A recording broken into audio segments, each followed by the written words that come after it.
Chapter 236. Jian Yifan was a guest professor that had been specially hired by the Zhongqing Media University's piano department for the past 2 years. However, Jian Yifan was actually a famous pianist.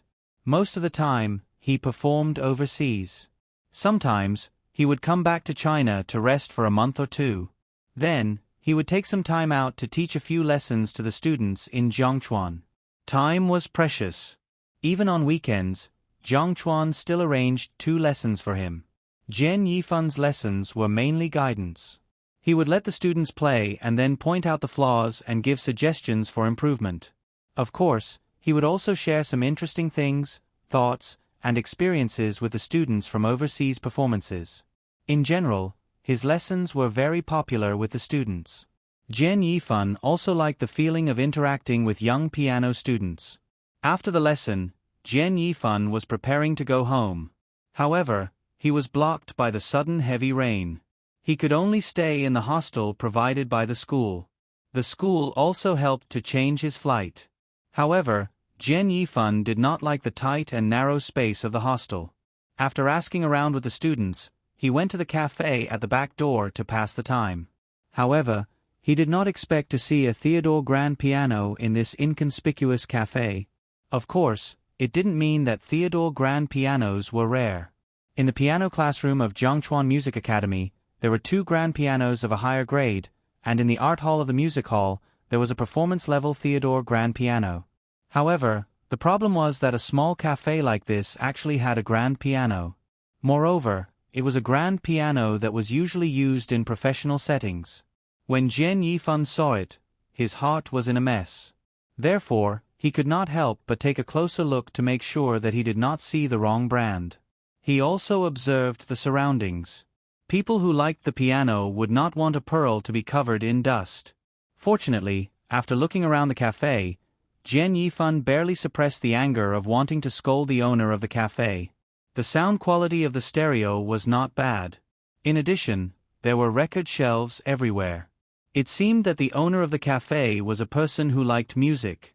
He did not buy a piano for the sake of being cultured. At this time, Ding Xiang made the coffee.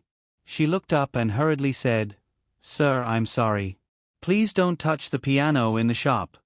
Yang Yi didn't have this rule, but once, Ding Xiang's roommates came over to watch Ding Xiang and look at her working environment. The richest roommate in the family said that the piano was expensive, which made Ding Xiang remember it. Now that she saw the other party lift the piano cover, Ding Xiang panicked.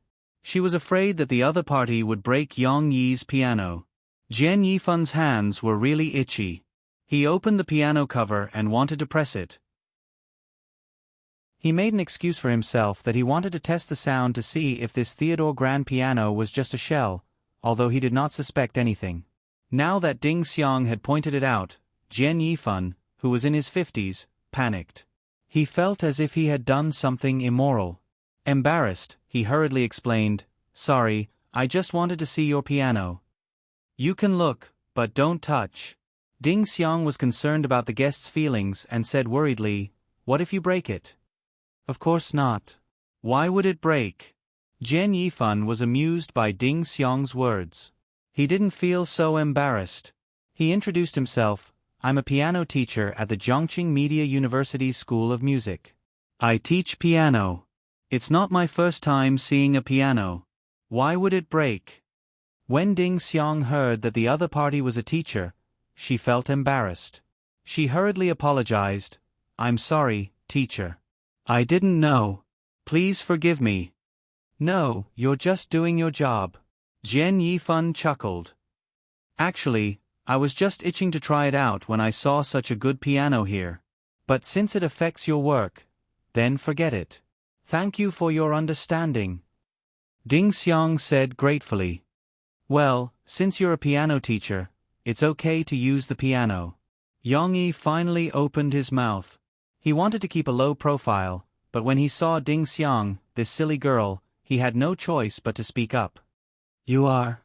Jian Yifan looked at Yang Yi, who was sitting there as tall and strong as ever. At first, he thought that Yang Yi was a customer of the coffee shop or a guy who was here to pursue a girl, Ding Xiang. "This is my boss, Ding Xiang hurriedly introduced. Yang Yi smiled and said, I bought the piano. It's not just for decoration. I usually play with it myself. If any customer wants to show off his skills, he's welcome to try. Of course, he has to be confident in his skills. After all, I don't want our customers to hear a bunch of noise. These words were said to Jian Yifan, but Yang Yi also wanted to say it to Ding Xiang. This girl seemed to have misunderstood something. No wonder she was so hesitant when she looked at the piano. There was no need for that. Haha, if that's the case, you can rest assured. I, Jian Yifan, am a pianist who has performed in Vienna before.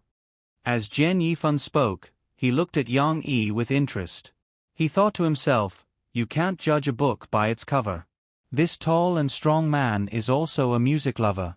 Looking at the decorations in the coffee shop, as well as Theodore's display and maintenance, Jian Yifan's impression of Yang Yi improved a lot. Jian Yifan. Yang Yi softly said his name. He didn't have much of an impression. He smiled and waved his right hand. Teacher Jian, please. Then I'll embarrass myself. Jian Yifan didn't stand on ceremony. He sat down by the piano. Although it wasn't the best, it was still a good piano. Jian Yifan gently stroked the black and white keys. His fondness for the piano was obvious on his face. The commotion finally attracted Shi's attention. The little girl jumped down from the sofa and ran to her father's side. She was like a little raindrop outside the window. Daddy, who is this old man? She snuggled in her father's arms and asked with a nasal voice. Luckily, Jian Yifan didn't hear it. Otherwise, he would have dyed his hair completely black. A teacher. He teaches piano, Yang Yi whispered to his daughter. On the other side, Jian Yifan finally stopped stroking the piano sincerely. Then, he tried to play a short melody. He closed his eyes and listened. He seemed to be judging the pitch of the piano. This wasn't a problem.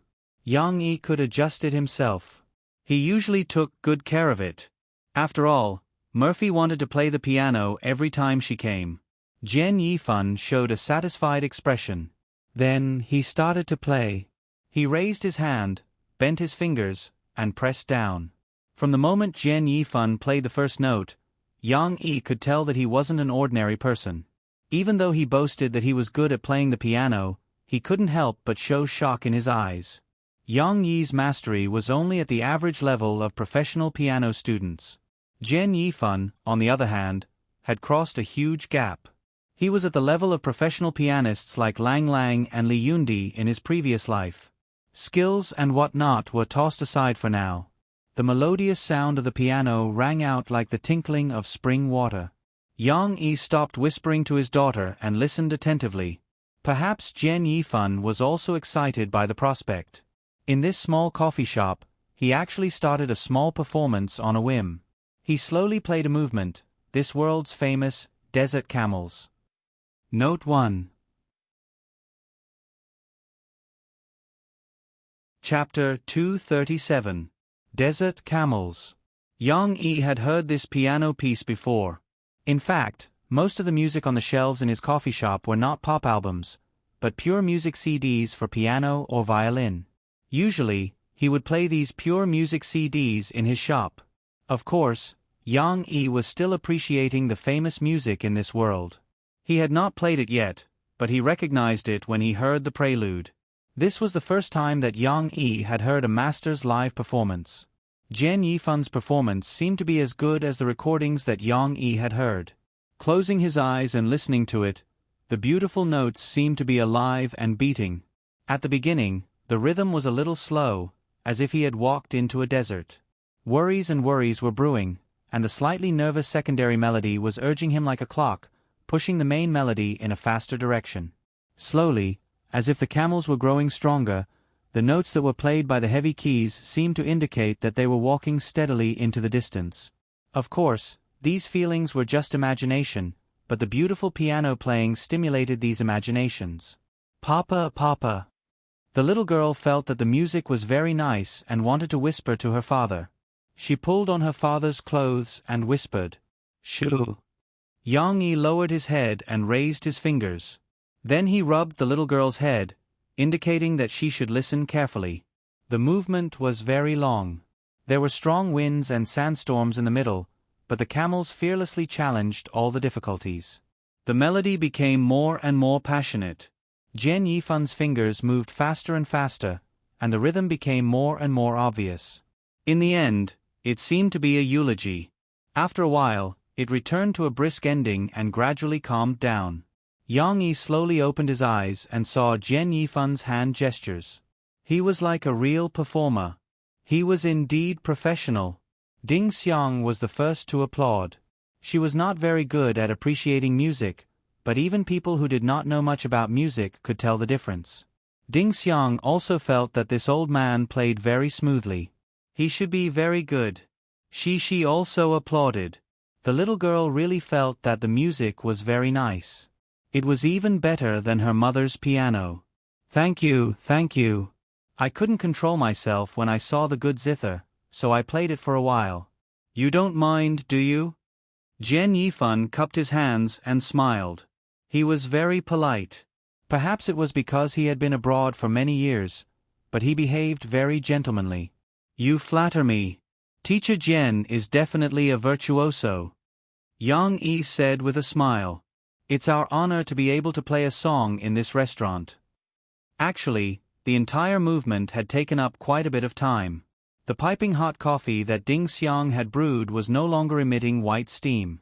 Yang Yi noticed this detail. He pushed the cup on the bar and said, Ding Xiang, make another one. This one is cold.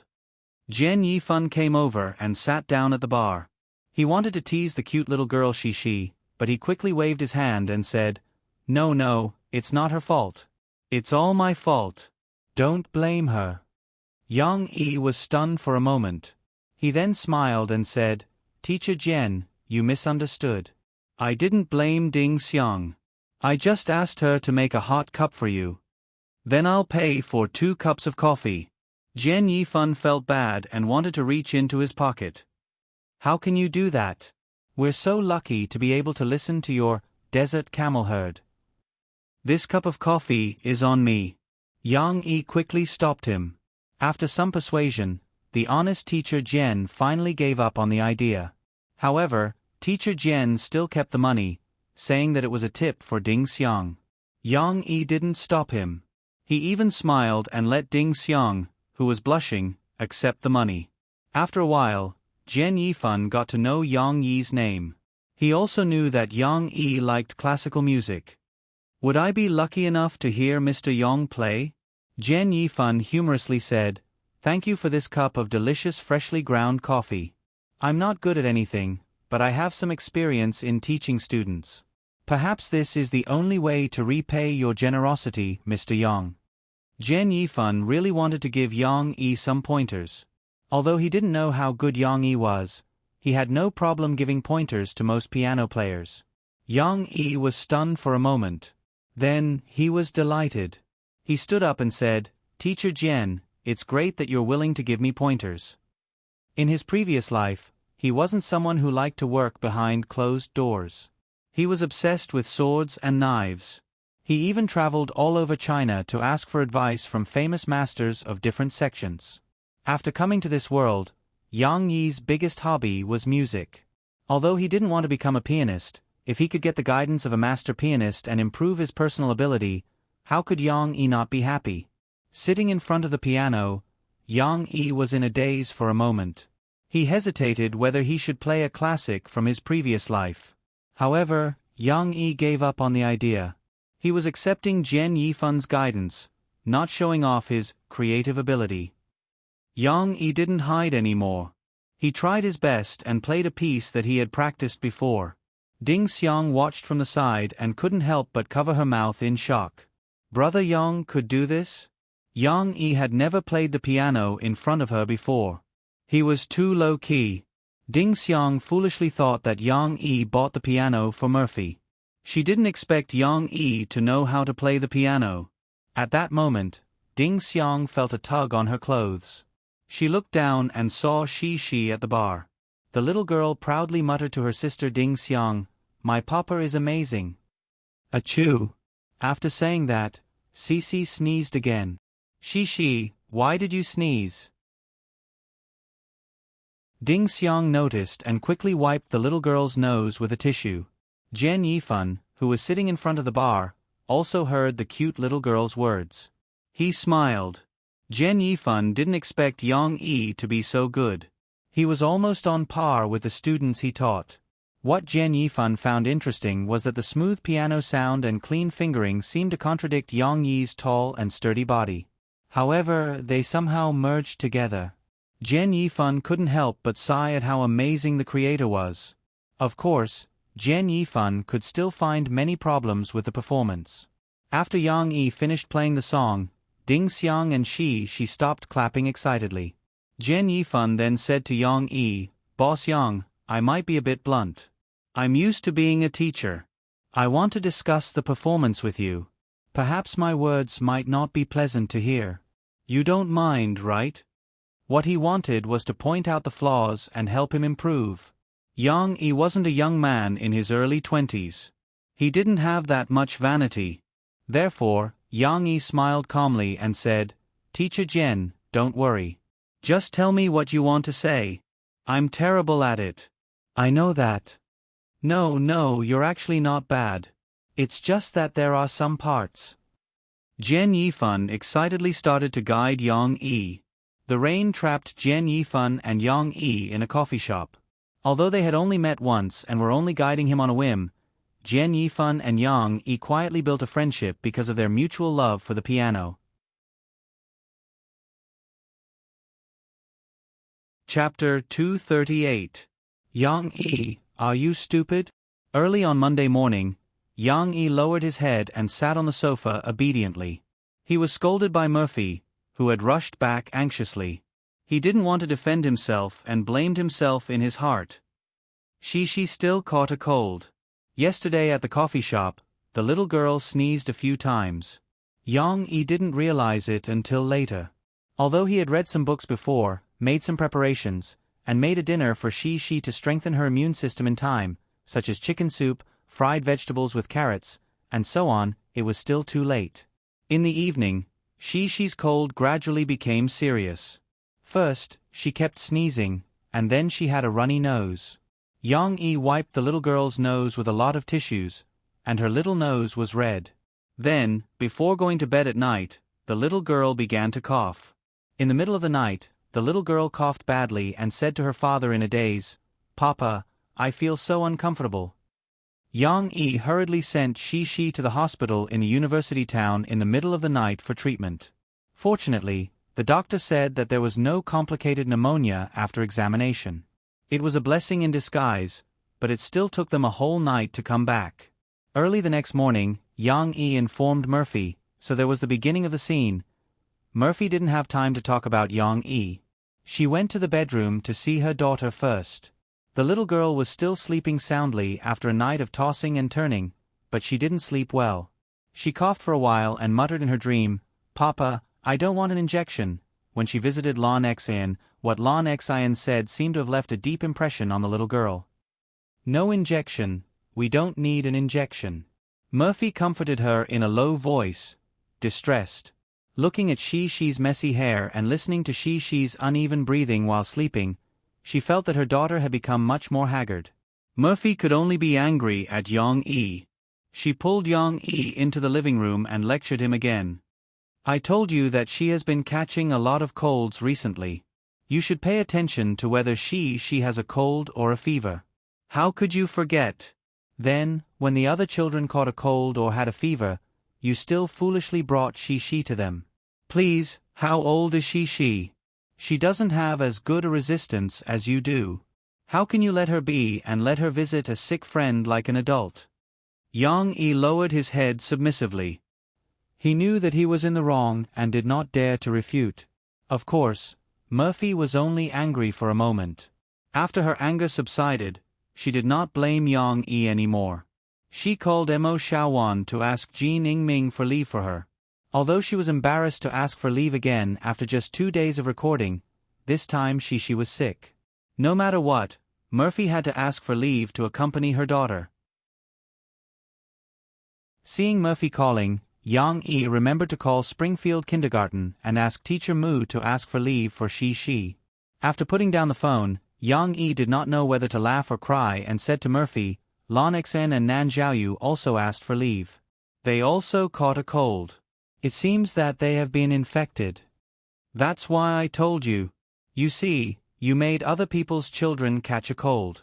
Do you still dare to be careless in the future? Murphy pinched Yang Yi reproachfully. However, Murphy did not continue to be long-winded. She did not have the habit of nagging. She just snuggled up to Yang Yi and sat down, looking at the cold medicine prescribed by the doctor yesterday.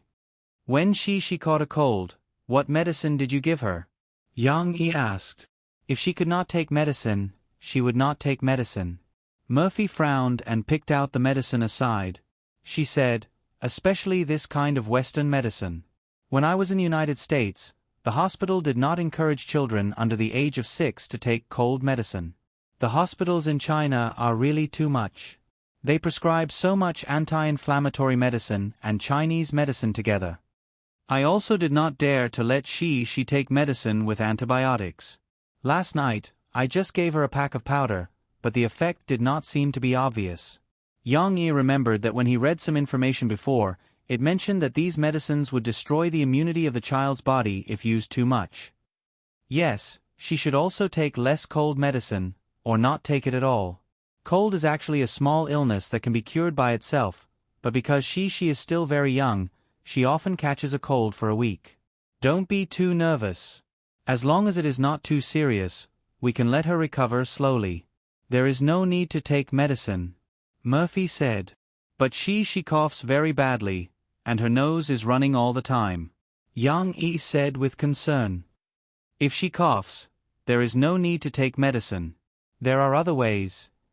Cici woke up before noon. Although she was a little weak after catching a cold, the little girl was full of energy after a good night's sleep. She couldn't stay on the bed. Only after her mother put on her clothes and wrapped her tightly did she jump down from the bed. She came to the kitchen, looked at her father and asked, Papa, what are you doing? As soon as she finished speaking, she coughed heavily twice, and 2 lines of clear nose water flowed down. The little girl felt uncomfortable and sniffed her nose. Don't sniff, blow it out gently. Murphy followed. She took a tissue and squatted down to wipe the little girl's nose. Yang Yi wiped his hands, smiled at his daughter who was blowing her nose, and said, Dad will make soup for you. After drinking it, you won't cough anymore. Since she did not want to take medicine, Yang Yi decided to use food therapy for his daughter. This pot of radish and pig's lung soup had the effect of relieving coughing and asthma. He had just driven to buy the pig's lung. It was very fresh, and he boiled it for an hour with the chopped radish and almonds. Then, Papa, did you tell the teacher that she can't go to kindergarten today? The little girl asked nervously. Of course. Your father told Teacher Mu. Teacher Mu wants you to get better quickly. When you get better, you can go to kindergarten to play with your friends. Murphy lifted the little girl's hair and said softly, Okay then. But Dad, you have to make delicious food. Tonight, Chi, Xian and Xiaoyu will come to see me. It turned out that the little girl was thinking about this. No wonder she was so energetic and expectant even when she had a cold. She might have regarded this as a reincarnation. This time, it was her turn to be sick, and then there would be many friends coming to visit her. She was very happy when she thought about it. Murphy pinched the little girl's face and said angrily, You're still talking about it. It's all your papa's fault. He took you to visit your friends, and you accidentally caught a cold. Your papa called Teacher Mu this morning, and Teacher Mu said that Xian and Xiaoyu were also sick. She was a little confused. She looked at her father, trying to get some different news from him. Yes, it's Dad's fault. I shouldn't have taken you to see Chi. Yang Yi hugged the little girl in his arms. Although she could only hold her father's knees, he comforted her softly, but it doesn't matter. Get better soon, so that you can go back to kindergarten to see them earlier. However, After learning that her friends could not come to visit her, Shishi was a little depressed. Although her mother took her to the living room to watch TV, she was not as energetic as before. Not only that, the little girl had a bad appetite after being sick at lunch. Yang Yi had considered this problem in advance and made the little girl's favorite chicken wings. Of course, he did not fry them. He simply boiled them in soup and dipped them in soy sauce. The meat of the chicken wings was different from other cooking methods and was very delicious. However, she could not eat it. The little girl looked sick and stretched out her small hand to block the small spoon that her mother fed her. Just as she was about to speak, she lowered her head and sneezed again. The little rice in her mouth that she had not swallowed was sprayed on her clothes. Now that she needed bibs, Yang Yi and Murphy looked at each other and smiled helplessly. They used them to make dolls for Shishi. Shishi held her father's hand and wiped her mouth with the handkerchief, but she did not wipe her nose. She did not realize that 2 streams of water were hanging from her little nose. She wiped too much today, and the skin under the little girl's nose was red. She looked embarrassed and pitiful. "I can't eat." The little girl pouted and said to her father, "Papa, I feel so bad." "If you can't eat, then drink some soup and rest for a while. You can eat when you feel better," Yang Yi said with concern.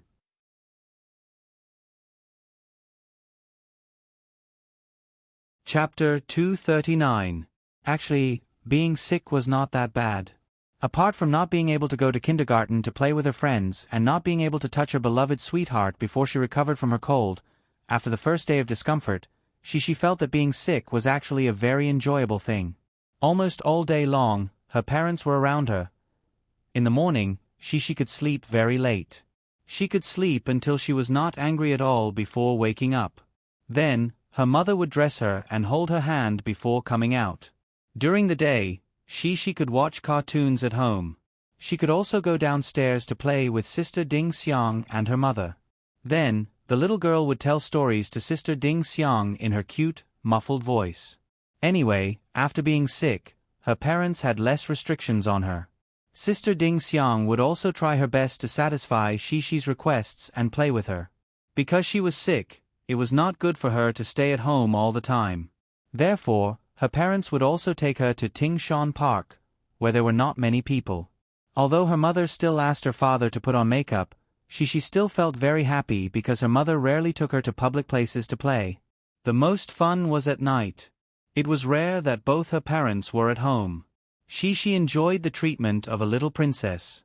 Her mother would sing for her, and her father would dance and perform some magic tricks that he had just learned. Then, before going to bed, she could not only hear her father tell her the story of Journey to the West, but also hear her mother, who was not very good at telling stories, read her a storybook. She did not want to tell her mother that she had already heard the story that her mother read. Eating, especially, made Shishi feel that she was so lucky. This was because the little girl had called Xian and her other friends. Although they didn't talk much, Shishi still knew that after they fell ill, they didn't eat well every day. Those vegetables and boiled pork made Xian want to vomit. She, on the other hand, was different. She had a father who was a chef. He knew that she had a bad appetite and couldn't eat too greasy and hot food. Therefore, he cooked up a variety of non-greasy yet super delicious dishes for her every day. For breakfast, there was lily and wolfberry porridge, millet and red date porridge, small wontons, and so on. For dinner, there was pea and minced pork with jade tofu, cucumber mixed with tofu skin, steamed pork ribs and black bean sauce, pork belly stewed with barley and tofu, stir-fried shredded pork with mushrooms, and so on. Naturally, there was a lot of soup for Shishi to replenish her water supply, such as wintermelon and pork rib soup, dragon bone papaya soup, kelp and pork rib soup, which nourished the lungs, stopped coughing, and even strengthened the immune system. Even so, Shishi didn't eat much during mealtimes, so Yang Yi would usually prepare some small snacks for Murphy to feed Shishi in the morning or afternoon. Shishi ate most of the stewed pear with rock sugar, fritillary, and snow pear. She also ate sweet water stewed with sand ginseng, jade bamboo, tremella, and barley. She also ate purple-red soy milk made with longan, peanuts, and soybeans. Not only were there sweet ones, but there were also salty ones. The strangest one was steamed salt oranges. It was Shi's first time eating salty oranges. Although the little girl didn't like it very much, her coughing was indeed much better after eating it. Shi's physical fitness was indeed better than other children's. She didn't know if it was because of her good genes or because she often trained with her father. Although she didn't take cold medicine or go to the hospital for an injection, compared to young Luochi who took cold medicine and Lon Xin who went to the hospital for an injection, Cece's cold recovered very quickly. On Wednesday, Cece no longer sneezed or had a runny nose, but her cough recovered slightly slower. The influenza was raging, and the children in Springfield Kindergarten caught the flu one after another.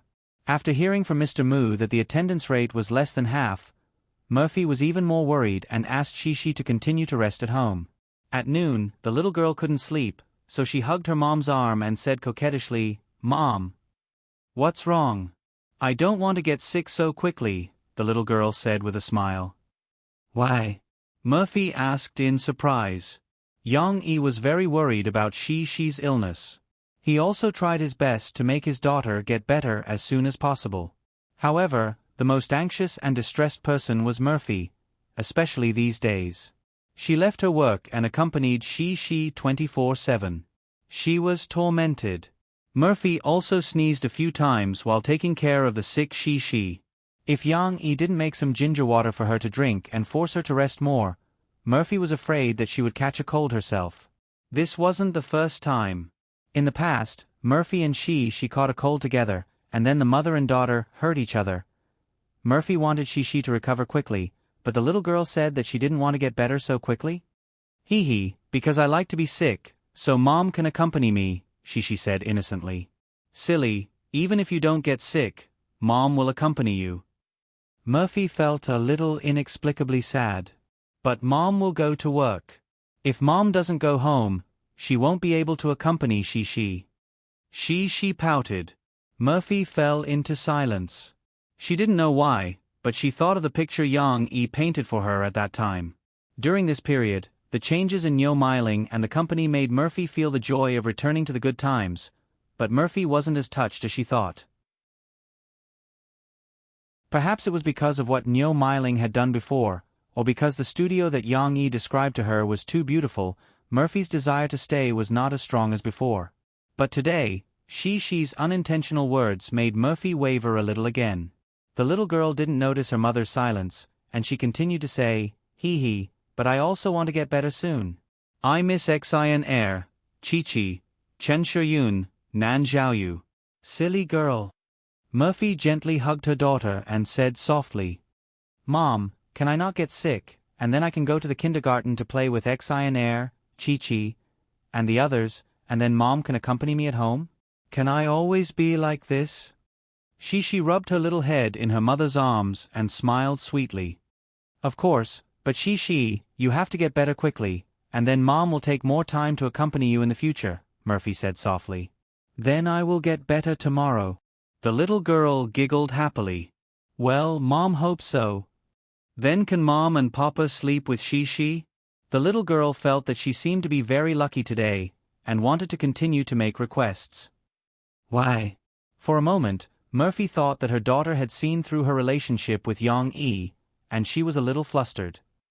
Well, no reason, Shi likes having Papa and Mom by her side. But our bed can't hold so many people. Murphy guiltily found another excuse. Ask Papa to buy a big bed. Xian Air's bed is very big. Okay? The little girl acted coquettishly. Okay, go to sleep. Murphy had a headache from her daughter's pestering. Good afternoon, Mom. She finally got the answer she wanted, and she closed her eyes contentedly.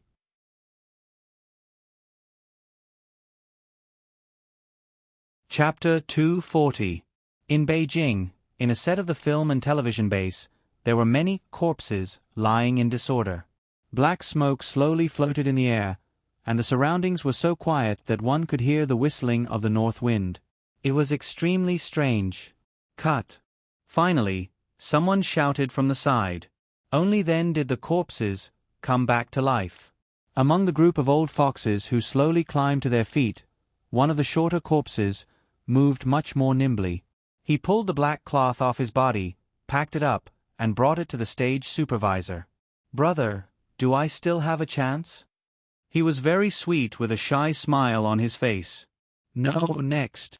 The stage supervisor was very impatient. He took out 100 yuan from the money in his hand and handed it to the short guy. Then he turned around and shouted, "Come and get your money if you're working alone. Find your boss if you're caught. Next time, the whole Beijing will ban you." The short guy carefully hid the money close to his body. He didn't care about the other's attitude at all. He still nodded and smiled. As he waved to leave, he said, "Then I'm leaving. Brother, if you have any roles, just contact me." As soon as he walked out of the set, the short guy was hugged by someone. Almost subconsciously, the short guy shrunk his head and reached out to protect the money bag in his arms. He thought that someone was going to rob him. "Gung Sha, I've been waiting for you for so long. You've been pretending to be a corpse for so long." The person spat out saliva, but the familiar voice still made Gung Sha relax. "Brother De Bin. It's you." Gung Sha smiled happily. "You, Brother Wan, and Director Chen's crew, haven't you finished filming? Why aren't you on vacation?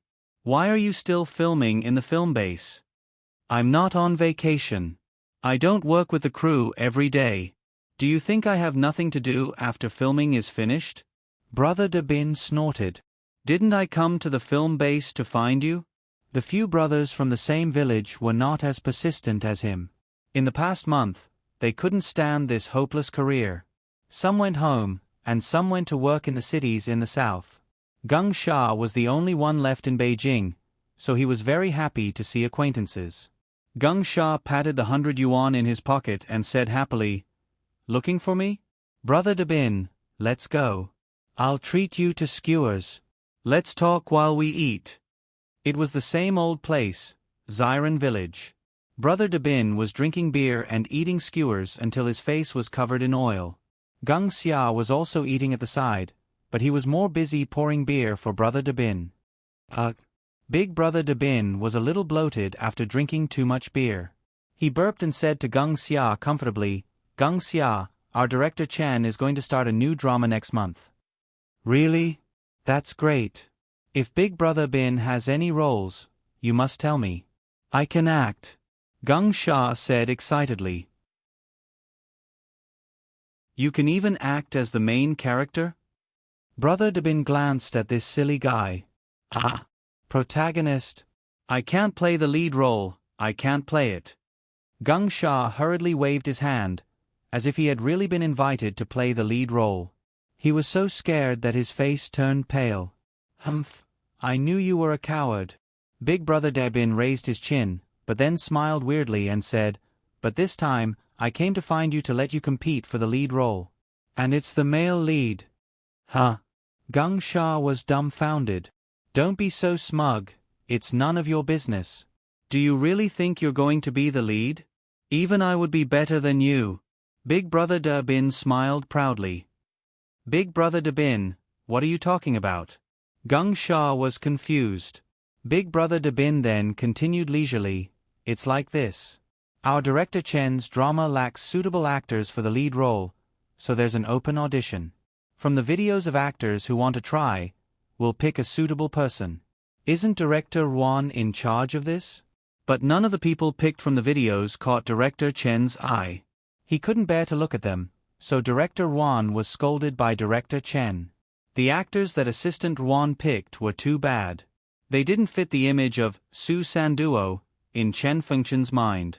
Chen Fengchen scolded him terribly, saying that if there wasn't a decent one, Assistant Wan should get lost and get someone who could do something. Therefore, Assistant Wan could only look for Su Sanduo everywhere. It didn't matter if he could become the main character, as long as his image and temperament were a little special. Even if he was just an extra, he had to quickly get him to put out the fire. Came from the countryside, honest, had been in the army, thin and small. With all these qualities combined, he really couldn't find a few suitable ones.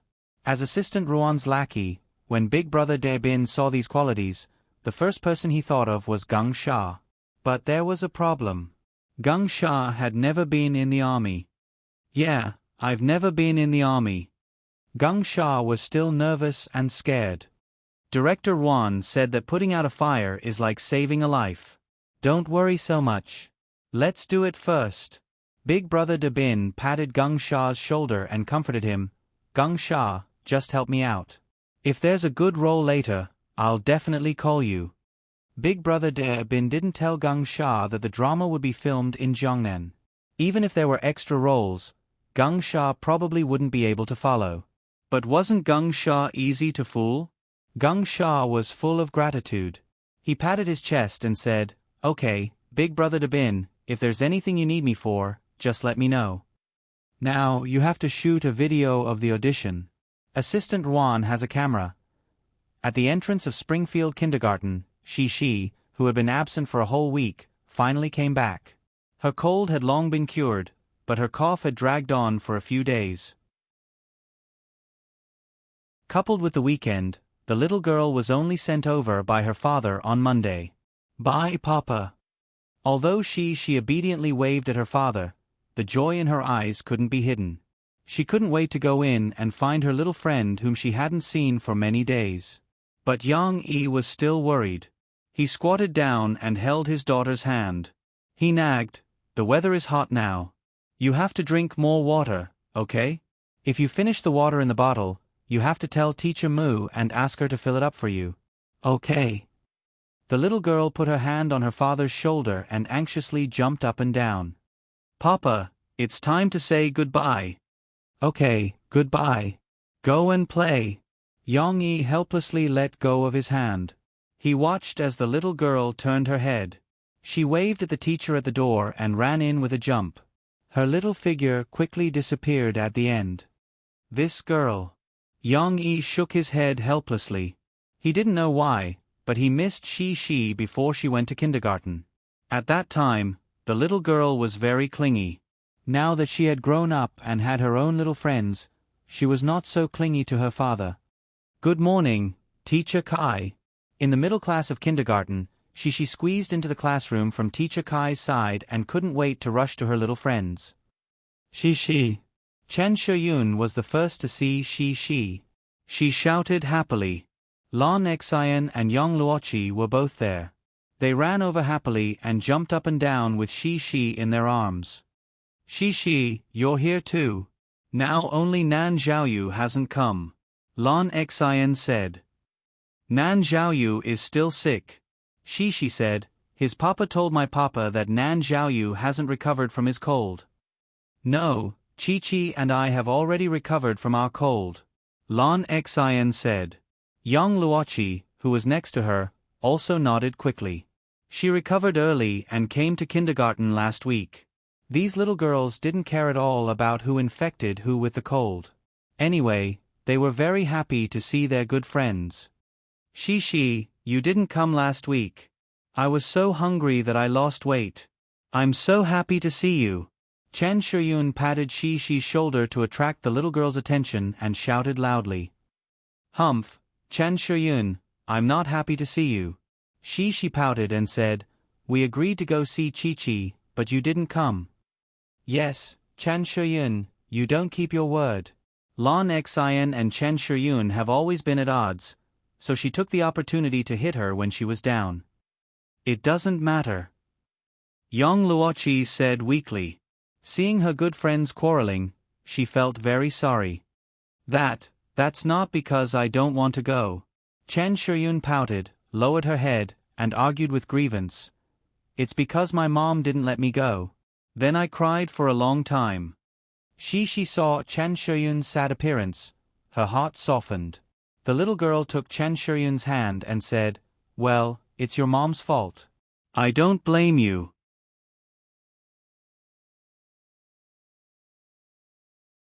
Chapter 241. When she returned to kindergarten, Murphy could finally go back to work. The company was actually urging her to finish recording Coming Across the Ocean to See You as soon as possible. Taking advantage of the popularity of the show after it was broadcast, Tianmei wanted to arrange for Murphy to release the single first and post it on the music website for fans to download and gain a wave of popularity.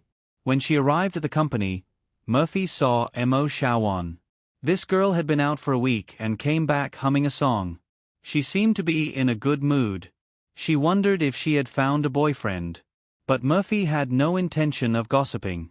She had something to discuss with Mo Xiaowan. Xiaowan, I remember that you rented an apartment before, right? Murphy said to Mo Xiaowan before she started work. Mo Xiaowan hesitated for a moment and nodded. Oh, I see. I'm moving to Yang Yi's place. Before Murphy could finish her words, Mo Xiaowan looked up at her with a smile and a funny expression.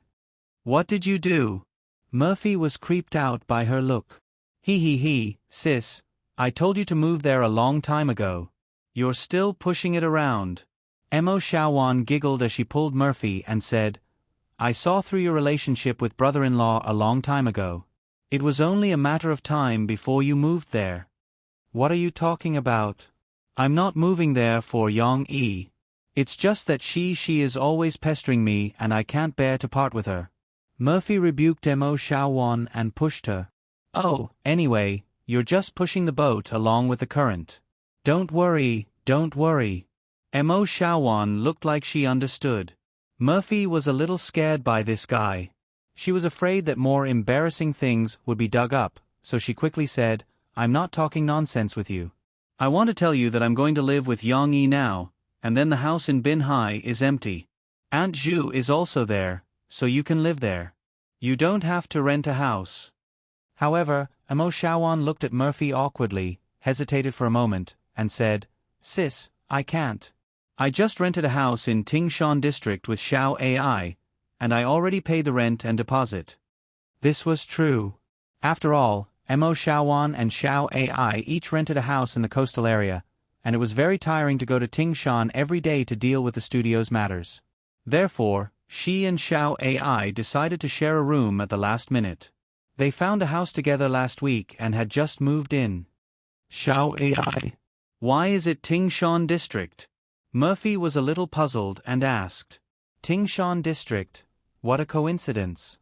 She and Yang Yi were also in Tingshan district. Because Xiao AI works at a company in Tingshan district, and I'm there to accompany her. Mo Xiaowan was a little guilty. Mo Xiaowan was now particularly afraid that Murphy would ask further. If she continued to ask, she was afraid that the preparation of the studio would be leaked. Murphy didn't intend to ask further. She smiled and said, No wonder you often ask for leave recently. Are you looking for a house? Yes. But sister, don't worry, even if I live in Tingshan district, I won't delay your work. I will definitely do my job well.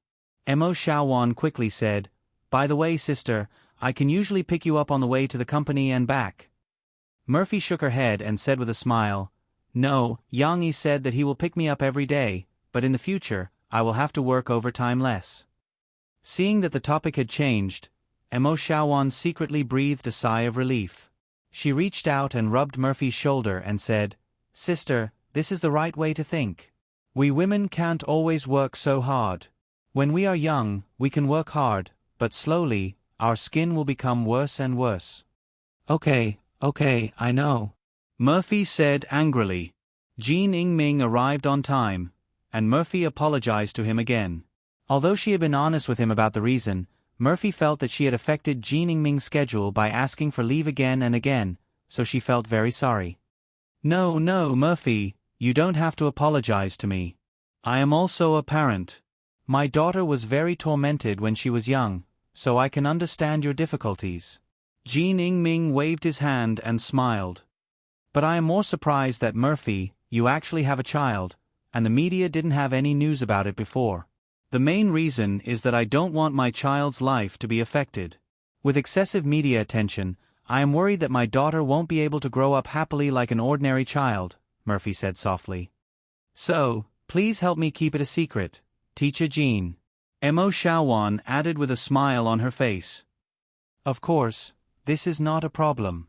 As a music producer, keeping one's mouth shut is a basic skill, Jean Yingming said half-jokingly. Murphy was not in the mood to chat with others, and Ji Ning-ming also understood this. So, without much nonsense, they entered Murphy's exclusive recording studio and nervously started the recording of Coming Across the Sea to See You. After resting for a week, although Murphy still kept practicing every day, it could be said that her voice was taken care of. When they came back to record that day, Murphy felt that she was in a very good state. In the morning, she recorded a few sound sources that both she and Ji Ning-ming felt were good. In the afternoon, I will try to lower the pitch of this section and see how it works. If I keep in good condition, I think I will be able to record this song in 2 days.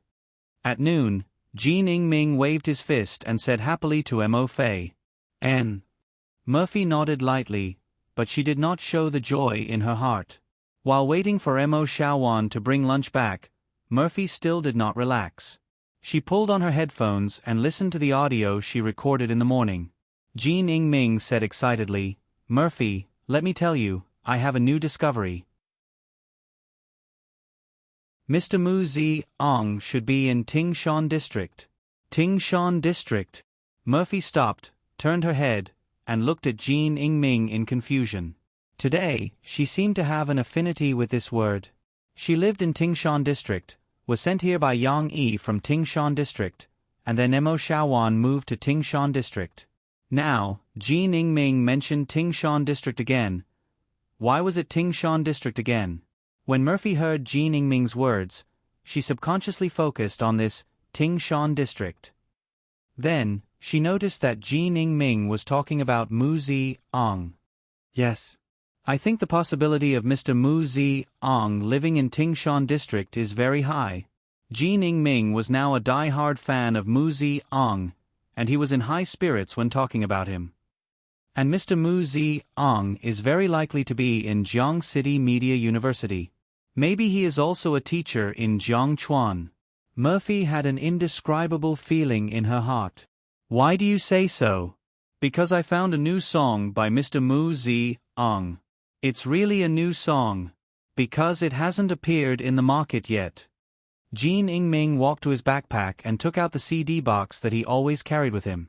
He carefully took out a CD and said excitedly, "A friend accidentally found a new song by Mr. Mu Zi-ong in this commemorative CD of this year's Jiang City Media University Freshman's Party. He knew that I liked it, so he brought it to me." Mo Fei looked at him. For some reason, she frowned and didn't speak. This new song is called University Days. Although it was sung by a freshman, the song is very well written. It's a campus folk song that I like very much, Ji Ning-ming said excitedly, as if he was presenting a treasure. Murphy, do you want to listen to it? Let me tell you, after you watch this video, you will definitely know why.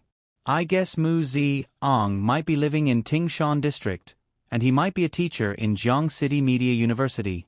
Murphy stared at the CD. She didn't know what she was thinking, or her mind was blank. After a while, she said softly, "Let's take a look then."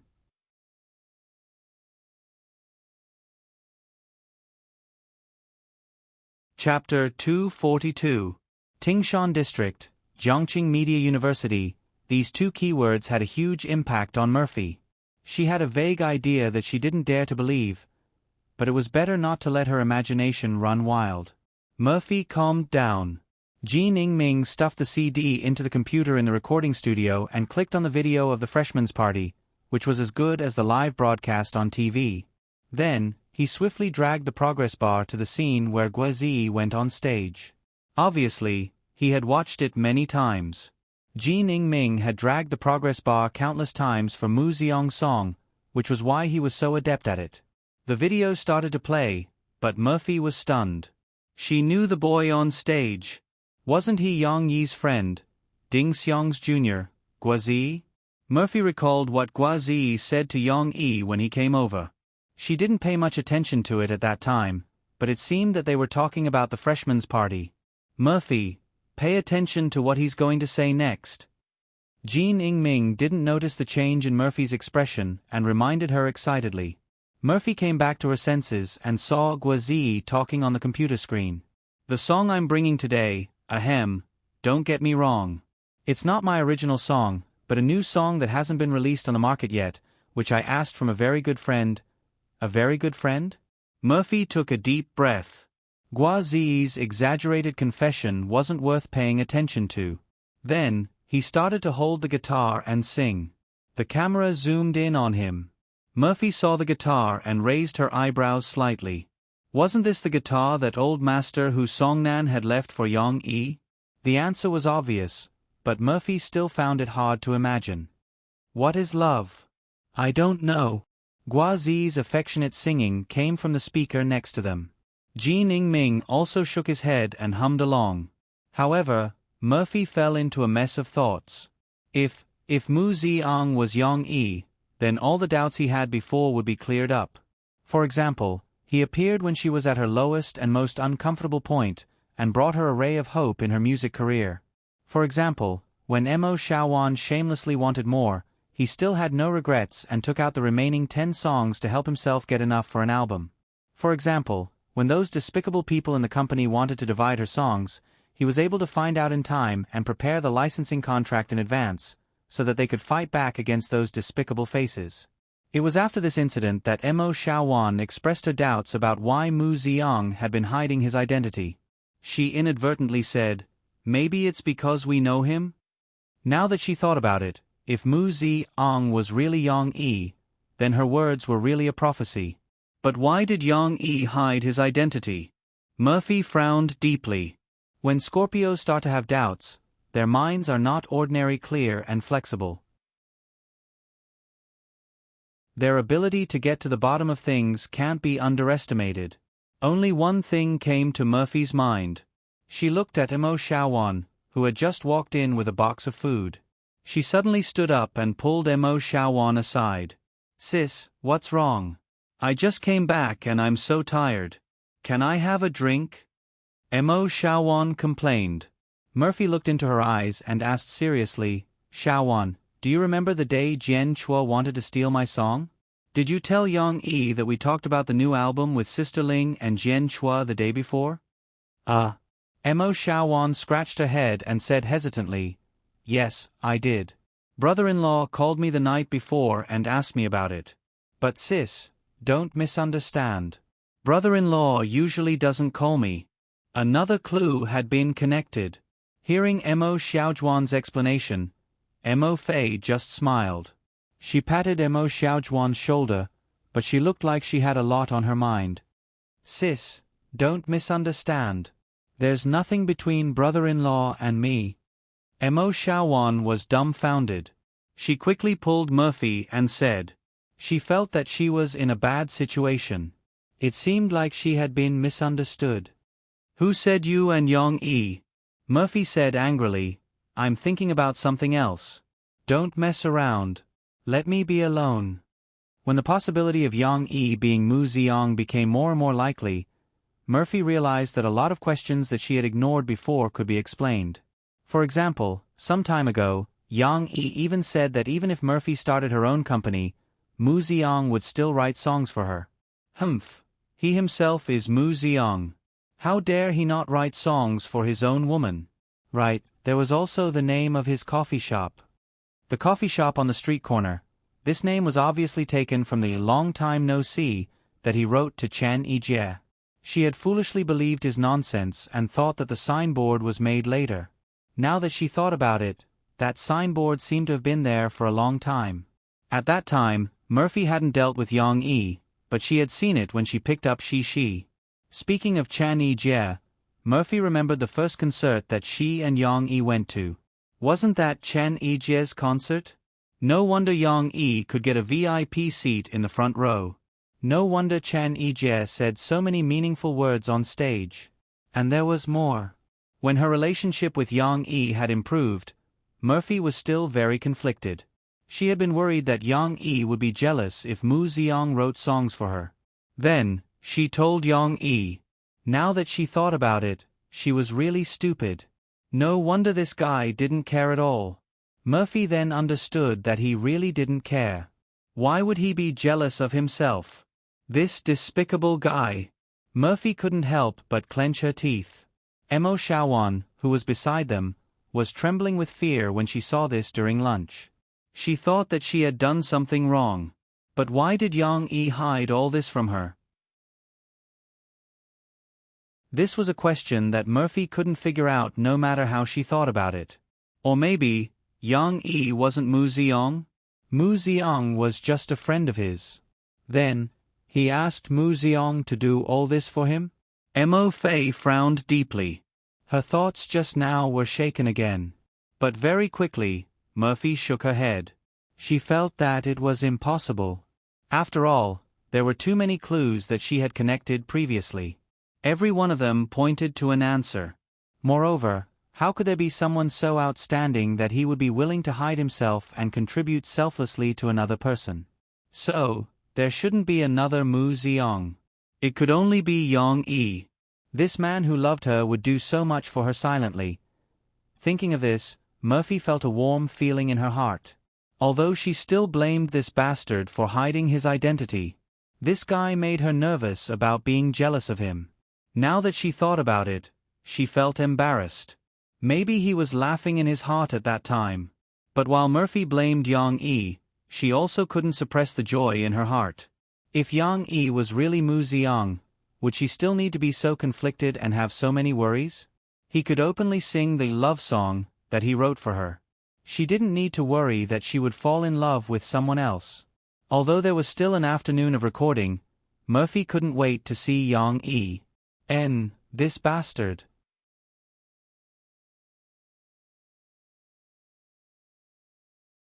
Chapter 243. In the evening, Yang Yi's tyrannical wolf slowly drove into the underground parking lot of Qianmei's building. Murphy, who was already waiting there, got in. "Mom, let me tell you, Teacher Shen is teaching us how to dance today." Shi, who had been sitting in the back seat for a long time, couldn't wait to tell her mother, "Shi will dance for you when we get back, okay?" Today, her mother wasn't sitting in the back with Shi. The little girl was a little uncomfortable. But it didn't matter. She was very happy to return to kindergarten after a week. She couldn't care less about this small problem. The little girl couldn't wait to tell her mother and father all the new things that happened today. After Murphy got in the car, she looked at Yang Yi with an indescribably strange expression, as if she had never seen Yang Yi before. Yang Yi, who was focused on driving, felt a little numb in his heart. But fortunately, she was joking around.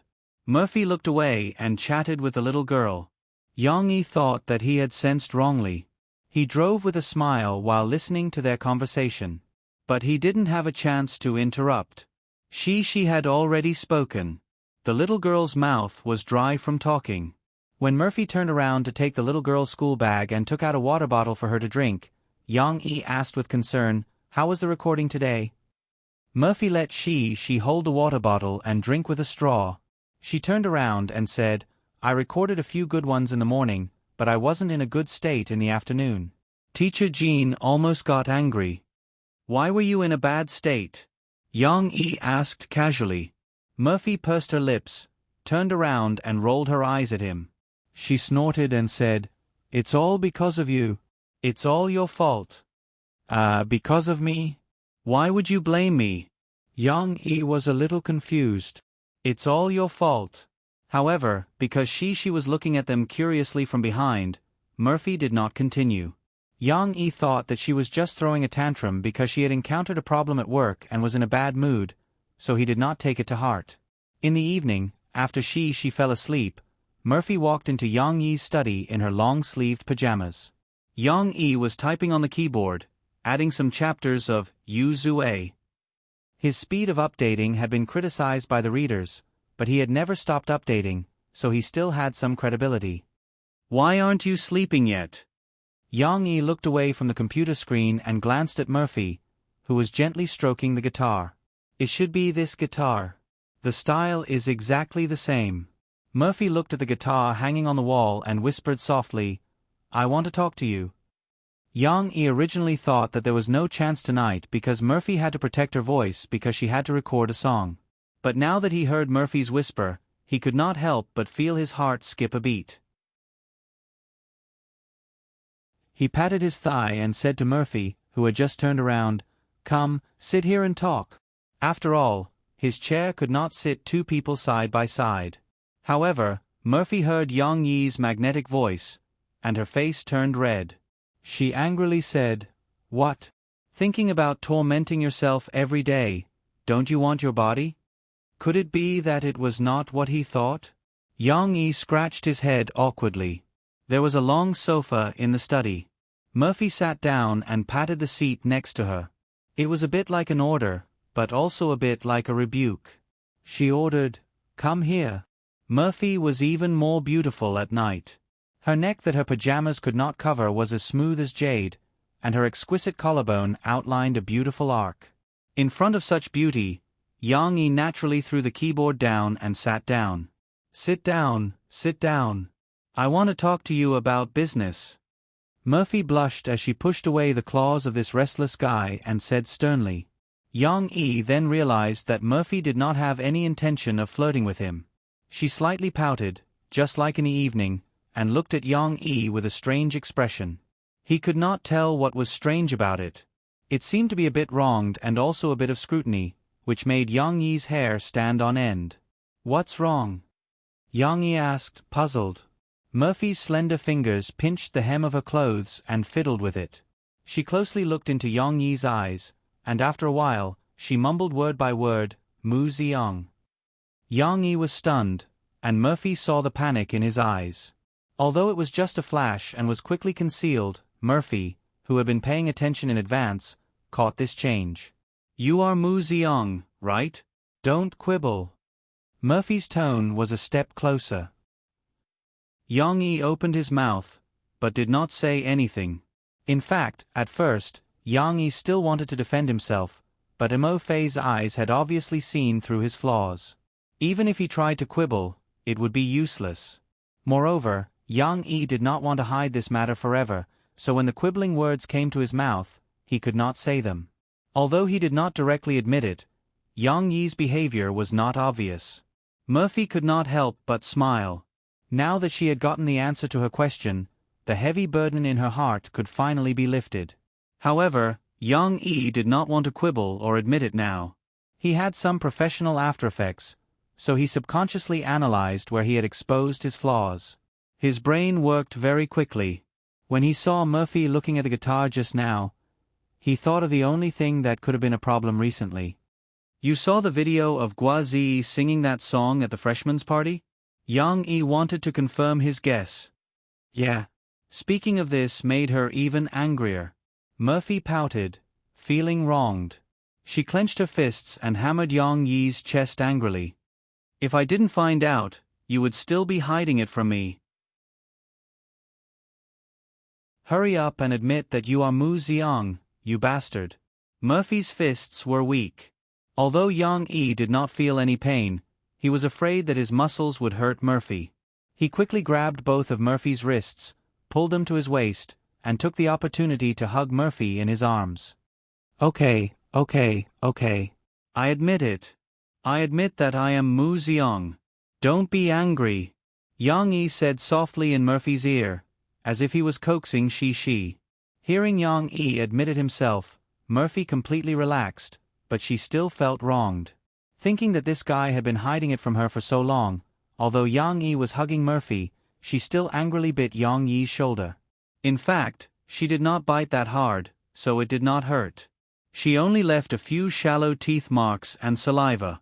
It was nothing compared to the teeth marks and claw marks she left on Yang Yi's shoulder and back at night when she was afraid of disturbing she but could not suppress the cry in her throat.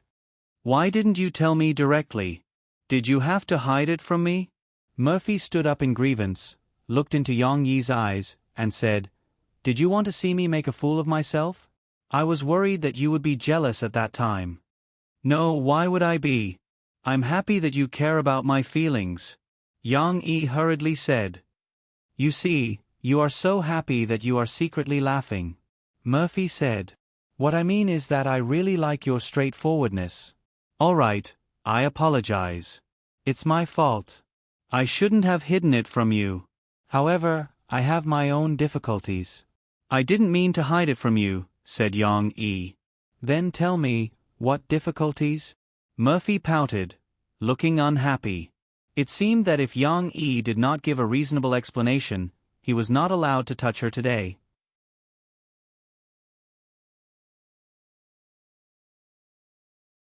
Chapter 244. In fact, Yang Yi had already thought of an explanation, but he had been waiting for the right time to say it. Now was obviously not the right time, because he had not shown his violin skills yet, and he had not thought about how to let Murphy know that he had the ability to compose music. But now that Murphy had found out, Yang Yi had to say it even if it was not the right time. Yang Yi stood up and took an army green sling bag from the bookshelf. This was the treasure of his predecessor. Yang Yi sat back on the sofa, opened the sling bag, and carefully took out a few gold-plated bronze military medals from it. He arranged them in a straight line, then took out a Battle Wolf Special Forces military officer certificate that could not be exposed, and gently placed it on top. Murphy knew that Yang Yi used to be a soldier, but after she got along with Yang Yi, she found that Yang Yi was secretive about his past, so she did not ask too much. But now that Yang Yi had placed it in front of her, Murphy looked at the golden military medals with the bright red national flag, and she could not help but think of some of the scars on Yang Yi's body, especially the 2 bullet wounds that penetrated his chest and back. Her soft heart trembled just like the first time she touched it. I used to be a soldier of a special force. Yang Yi seemed to be unveiling the fog covering his body to Murphy, and said softly, "Our force is a little different from ordinary garrisons. Even now, on the surface, it is peaceful and peaceful. There will still be many fierce small-scale battles that require us to take part in. For example, drug lords in the southwest jungle, or some restless warlords of small countries. Our force even has some special training that allows us to sneak into some special occasions to execute beheading or hostage rescue plans. For example, we disguised ourselves and sneaked onto a gambling ship on the high seas to rescue a kidnapped businessman." Yang Yi began to make up stories, and only Murphy, who had no understanding of the real army, foolishly believed him. Some people say that the highest level of lying is to tell the truth with 99% of the truth and 1% of the lies. Now, regardless of how much Yang Yi's explanation was mixed with, he still said some of the key points that Murphy wanted to hear. "So I received training in firearms and cold weapons, and also a lot of miscellaneous courses like many languages. I can speak English, and I learned it at that time," Yang Yi said. "Oh, right." Murphy remembered the birthday song that Yang Yi sang to Shi, and the English version. Although it was very simple, Yang Yi's pronunciation were clear and accurate. Obviously, he could not do this without learning English. Guitar, piano, and other musical instruments. Maybe because I have a higher talent in music, I learned better than other students, Yang Yi said. "You call that a higher talent? You play guitar and piano like a beginner." "Wait a minute," Murphy complained, but she soon realized that something was wrong. She pursed her lips and said unhappily, "You're pretending, right?" Yang Yi nodded awkwardly. "Yes. I originally wanted you to see my progress, and then when everything is logical and you don't feel that there is a sudden and unacceptable change, I will explain it to you in detail." In fact, Yang Yi had not only prepared an explanation, but he also thought that if his real ability was gradually accepted by Murphy, he might as well go with the flow. This way, he could use his real identity to write songs for Murphy, without having to explain too much. It didn't matter even if the identity of Mu Xiang was abandoned. Yang Yi didn't want to enter the entertainment industry and didn't want fame, so it didn't matter whether he kept the identity of Mu Xiang or not, as long as Murphy didn't suspect that he was a time traveler. Murphy didn't know that Yang Yi had thought so much. She was still puzzled. "No, I still don't understand. When you met me, and when I met you again after more than 4 years, why did you pretend that you didn't know anything? You even deliberately angered me." It wasn't pretending that he didn't know anything. The Yang Yi at that time really didn't know anything. As Murphy thought about it, she felt very uncomfortable. She said a little angrily, "Do you think that I am an unreasonable woman, or a woman who loves vanity? If you told me that you had received these training from the beginning, and showed me that you could play the piano, play the guitar, and write songs, would I have stuck to you shamelessly?" These conjectures had just appeared in her heart. If she didn't say it out loud, she would explode. How could it be? You haven't finished listening to my explanation. When Yang Yi saw that Murphy was starting to get angry, he knew that he couldn't keep her in suspense. He quickly said, "My previous experiences were strictly confidential. Even if I had to leave the army for some special reasons, I still had to sign a confidentiality agreement for 5 years. In these 5 years, I can't mention my experiences in the army to anyone. Similarly, I can't show anyone the skills that I learned in the army. This is absolutely not allowed." There was indeed a confidentiality agreement, but it wasn't so strict that he had to hide all his skills. Yang Yi was still using 99% of the truth to cover up his 1% of the lie. But Murphy foolishly believed it. After hearing Yang Yi's explanation, her anger suddenly disappeared. She hesitated for a moment and said, "So, before you—" "That's right. That was during the confidentiality period, so I couldn't do anything about it. Moreover, I had to watch your comeback fail." Yang Yi said apologetically, "It's not your fault." Murphy's anger had completely disappeared.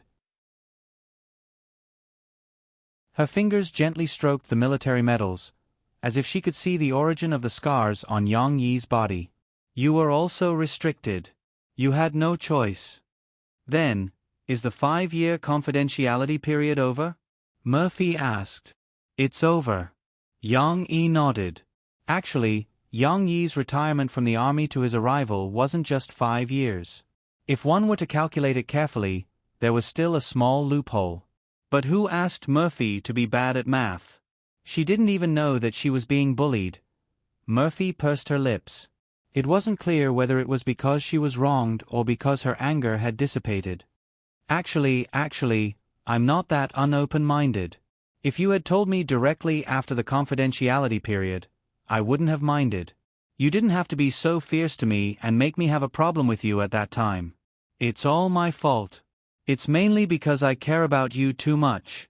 I was afraid that you would be afraid of my sudden change and then leave me." Yang Yi said softly as he put away the military medal and officer certificate. He felt as though a huge rock had been lifted from his heart. Perhaps she was moved by Yang Yi's concern. Murphy was in a good mood. She pouted and said, "Humph, I wouldn't leave you because I was afraid. At most, I would be fierce to you. I, Yang Yi, swear to the heavens that I will never be fierce to Murphy again. Otherwise, I'll be struck by lightning." Yang Yi raised 3 fingers and swore. "Don't be in a hurry to swear. I still have a lot of questions to ask you." Murphy pulled down Yang Yi's fingers. "What questions?" "At that time, you told me in the email that the song In My Voice was not written for me, Murphy, but for a girl that you deeply liked. Tell me, who is this girl?" Murphy pouted and asked. She wanted to dig up old scores and get to the bottom of it."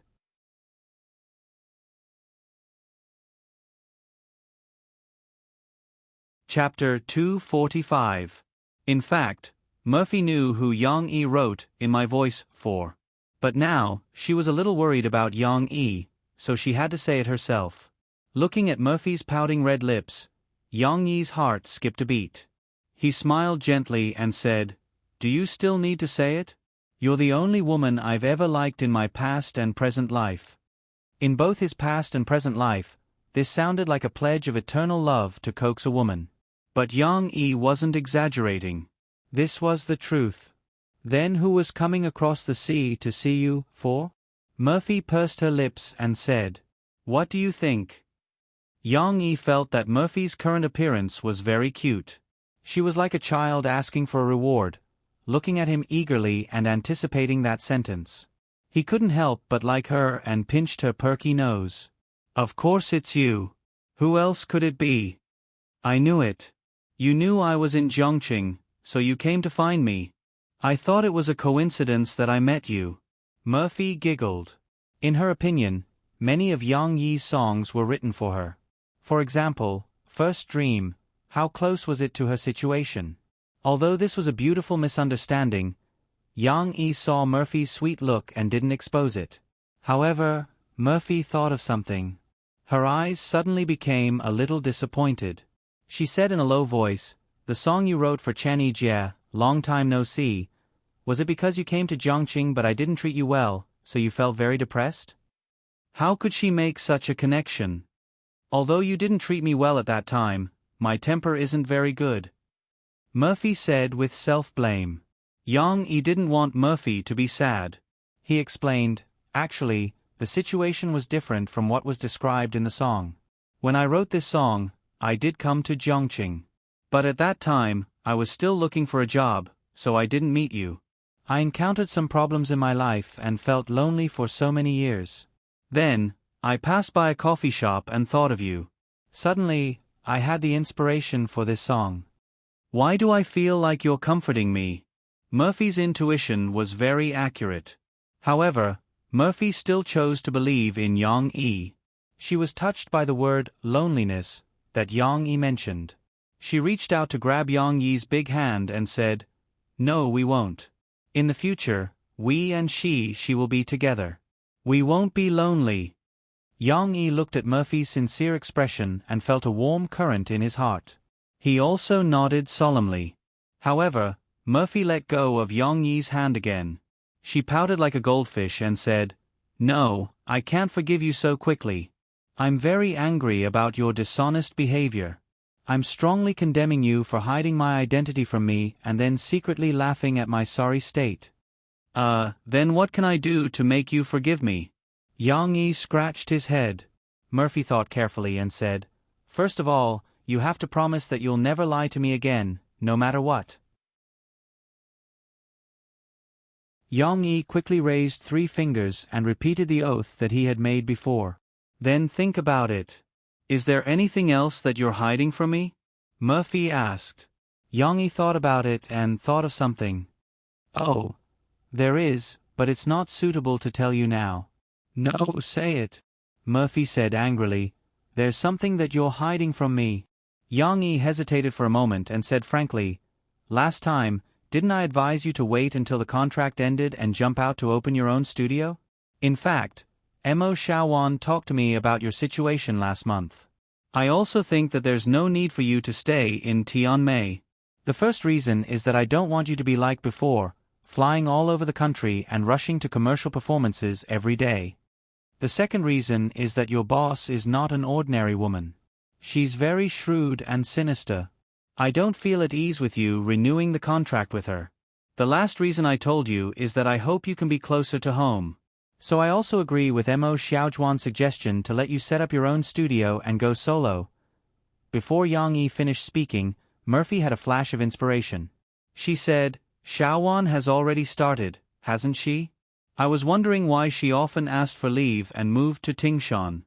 "Yes, I gave her an investment and asked her to find someone to build the framework of the studio. When your contract ends, it can officially operate." Yang Yi smiled and said, "Of course, if you want to leave early, wait a few months. I'll save 40 million yuan for the breach of contract and directly buy you out." "No," Murphy cried. She paused and said hesitantly, "What you're telling me now is too sudden. I haven't thought about leaving Tianmei at all." She did have such an idea, but it was difficult for her to make up her mind. "It doesn't matter. You can focus on this album first. As long as you don't stupidly renew the contract with Tianmei, we can slowly discuss how to deal with it later," Yang Yi said. "You're the one who's stupid," Murphy rebuked and rolled her eyes at him. "Anyway, don't worry. No matter what kind of problem you encounter, I'm here. Don't be afraid." Yang Yi patted his chest and said, Yes, it was the second time that Yang Yi said such words in front of Murphy. Before, Murphy thought that Yang Yi was making her happy. Now that she knew that Yang Yi was Mu Ziyang, she knew that Yang Yi was not lying. He really had the ability to help her. "Thank you, Yang Yi." Murphy was so moved that there were some tears in her eyes. Compared to a few months ago, he was already so happy that he couldn't be any happier. You know, at the beginning, she thought that it was an extravagant request for Yang Yi's support to pursue her music dream. Okay. Yang Yi reached out to wipe the tears from Murphy's eyes and said, "Do you need to be so moved? I didn't do anything. No, you've supported me silently for so long. I only know now. I used to think that you were very bad and only knew how to bully me. Murphy rubbed her eyes and smiled sweetly.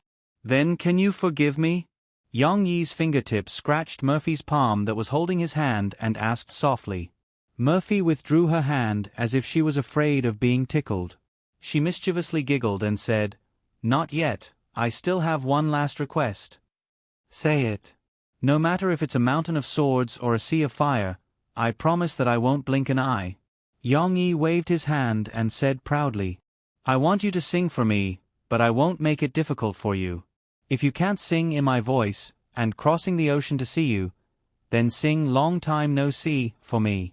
I really like this song. Oh, I'll give you a guitar.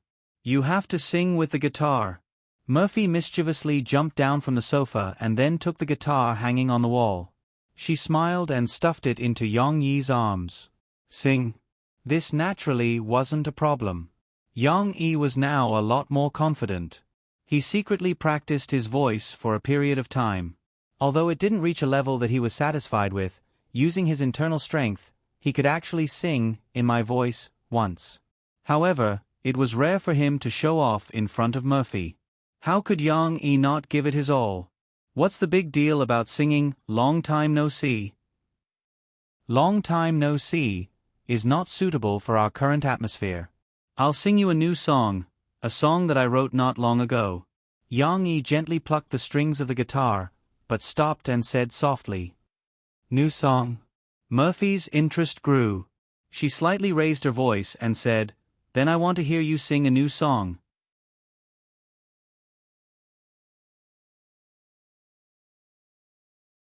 Chapter 246. Although he decided to sing a new song, Yang Yi did not start. He looked at Murphy strangely and said, Sing here? The sound is too loud. What if she wakes up?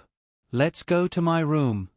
Don't know why, Murphy felt that Yang Yi's words had a hidden meaning. Then let's go to your room, but you're not allowed to do anything bad. Under the dim light, Murphy's face was flushed red as if she had drunk wine. She bit her lower lip and said solemnly, Just sing. Yang Yi promised. However, this kind of promise, he seemed to have never fulfilled it. The two left the computer that had not been saved and turned off, and went to Yang Yi's bedroom. The light bulb burned at night, and Yang Yi did not have time to change it. The pale yellow light bulb made the simple bedroom look like a new house. Murphy sat on the edge of the bed and looked at Yang Yi, who was busy moving a chair. She pursed her lips and said, Just sit next to me. Why do you need to move a chair? Yang Yi smiled and sat down on the left side of Murphy with his guitar. Murphy had just taken a bath and her body exuded a faint fragrance. Without any delay, Yang Yi plucked the guitar strings in his arms and began to play. The prelude was very simple. The lively melody seemed to open a fresh picture. Murphy listened carefully. Just from the prelude, she knew that this was a new song. It was not one of her 12 songs, nor was it the song University Days, sung by Guazi. The prelude was very short. Yang Yi's magnetic voice mixed in with the clear melody. We cried, we laughed. As soon as he opened his mouth, Mo Fei heard the difference from before. Although it was still a low singing style, Yang Yi's voice could sink down just right, vividly reflecting the appeal of his magnetic voice. We looked up at the sky. There were still a few stars. It was really different. Even if Yang Yi could sing with such a tone before, he could not sing with such a perfect volume. However, Murphy paid more attention to the lyrics that Yang Yi sang. She looked at Yang Yi's handsome side face in fascination. It was as if she was brought into that mood by him. Did he find the inspiration when they were chatting on the balcony? We sang the Song of Time. Yang Yi was already gently shaking his head along with the melody. Only then did we understand why we embraced each other. Hearing this, Murphy was still carefully savoring the meaning of Yang Yi's lyrics. However, suddenly, Yang Yi's voice changed, as if he had suddenly turned into a fast lane. Moreover, it was a super fast lane that made her scalp tingle when she heard it. Because I just happened to. Yang Yi instantly increased the support of his internal energy. It was as if he was pinching his throat and suddenly sang with the tone of a classic actor in a Beijing opera, meeting you, leaving behind footprints is beautiful." The soft and mellow female voice that came out of Yang Yi's mouth suddenly made Murphy dumbfounded. It was not that it was bad. If she only listened to the voice, Murphy would definitely think that it was a different person singing. However, Yang Yi, a big living person, was sitting right in front of her. What the hell was this charming voice? As if he knew that Murphy was wondering if her ears were playing tricks on her, Yang Yi sang 2 more verses. It was still a male voice that changed to a female voice. "The wind blows and the flowers fall. Tears fall like rain, because we can't part, because we just happened to meet you, leaving behind 5 years of hope." Murphy finally could not help but reveal a surprised expression. She covered her mouth and looked at Yang Yi in disbelief. After changing back to a male voice, although Yang Yi continued to play and sing, the corners of his mouth slightly curled up, as if he had succeeded in a little prank. After all, he had already confessed. Yang Yi no longer sealed his ability. If he wanted to show it, he would show it in all aspects. Although Murphy's heart was full of doubts, she did not interrupt Yang Yi. Instead, she calmed down and listened quietly. The lyrics of this song were relatively simple. The second time it was repeated word for word, but the melody was beautiful. It was almost impossible to get tired of listening to it 100 times. Murphy temporarily put aside her doubts about the change of male and female voices and listened carefully, savoring the meaning of the lyrics word by word. "Because we just happened to meet you, leaving behind footprints is beautiful. The wind blows and the flowers fall like rain. Because we can't part, because we just happened to meet you, leaving behind 5 years of hope. If we meet again, I think I will remember you." It turned out that this song was so beautiful. Murphy realized that she had been delayed by Yang Yi's dazzling skills just now. Only now did she realize that these lyrics were not writing bits and pieces of her and Yang Yi. Under the dim yellow light, Murphy was in a trance. It was as if she had returned to that night she did not want to recall. No, the beautiful thing should be that morning. The leaves of the maple forest were like bright red flames. Although there were no flowers, it seemed that the maple leaves that were blown down by the wind also fit the concept of "the wind blows and the flowers fall like rain." Was this a confession from this bad guy? Because they just happened to meet, leaving behind footprints in a world where they originally had no intersection. Because of that one encounter, he had been looking forward to meeting her again for 5 years. At this moment, Murphy recalled that when the two of them met again in Zhongqing, it was Murphy who took the initiative to acknowledge him. What kind of expression he had at that time, Murphy could not remember clearly. But in this song, Yang Yi sang very clearly, "I think I will remember you."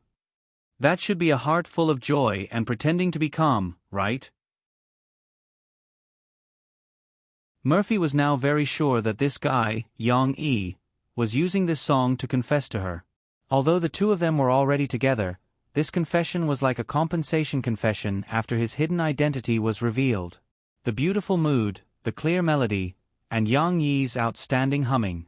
Murphy listened to this song as if she had drunk a glass of wine. She, who could not handle the alcohol, had an intoxicated flush on her face. Those 5 years of expectations were his longing for her. So in those 5 years, Yang Yi still could not forget her? This song was like honey, so sweet that it reached her heart. "If we meet again, I think I will remember you." At the end, Yang Yi switched back to his calm male voice. It was still a clean and fresh melody. There was no drag, just a few loops, as if reluctant to part, before it slowly came to a stop. When Murphy started listening, she had a lot of questions to ask Yang Yi. For example, how could Yang Yi sing in such a falsetto? For example, was Yang Yi pretending that his voice was not good? But were these questions still important? When Murphy heard the end, she forgot everything. She just bit her lower lip and looked at Yang Yi with her watery eyes. "How is it? Can you forgive me now?" Yang Yi held the guitar and asked gently, "If you are not satisfied with this song, I still have." What a familiar conversation. It was just like the night they confirmed their relationship. But this time, Murphy did not make things difficult for Yang Yi. She pulled up Yang Yi's hand that was still on the guitar to stop him from playing. Then, just like that, She looked at him emotionally. However, Yang Yi was a little uncertain. He was still very nervous. He scratched his head and asked, so, do you forgive me? Mo Fei bit her lower lip, raised her eyelids, and rolled her eyes at Yang Yi with her watery eyes, but she did not answer directly. She just said softly, actually, it's just one time. It won't have much impact tomorrow. At night, the guitar was casually thrown under the bed by the ecstatic person. It lay there quietly, helplessly listening to the light singing of the overlapping person and the bed. That was the most moving melody.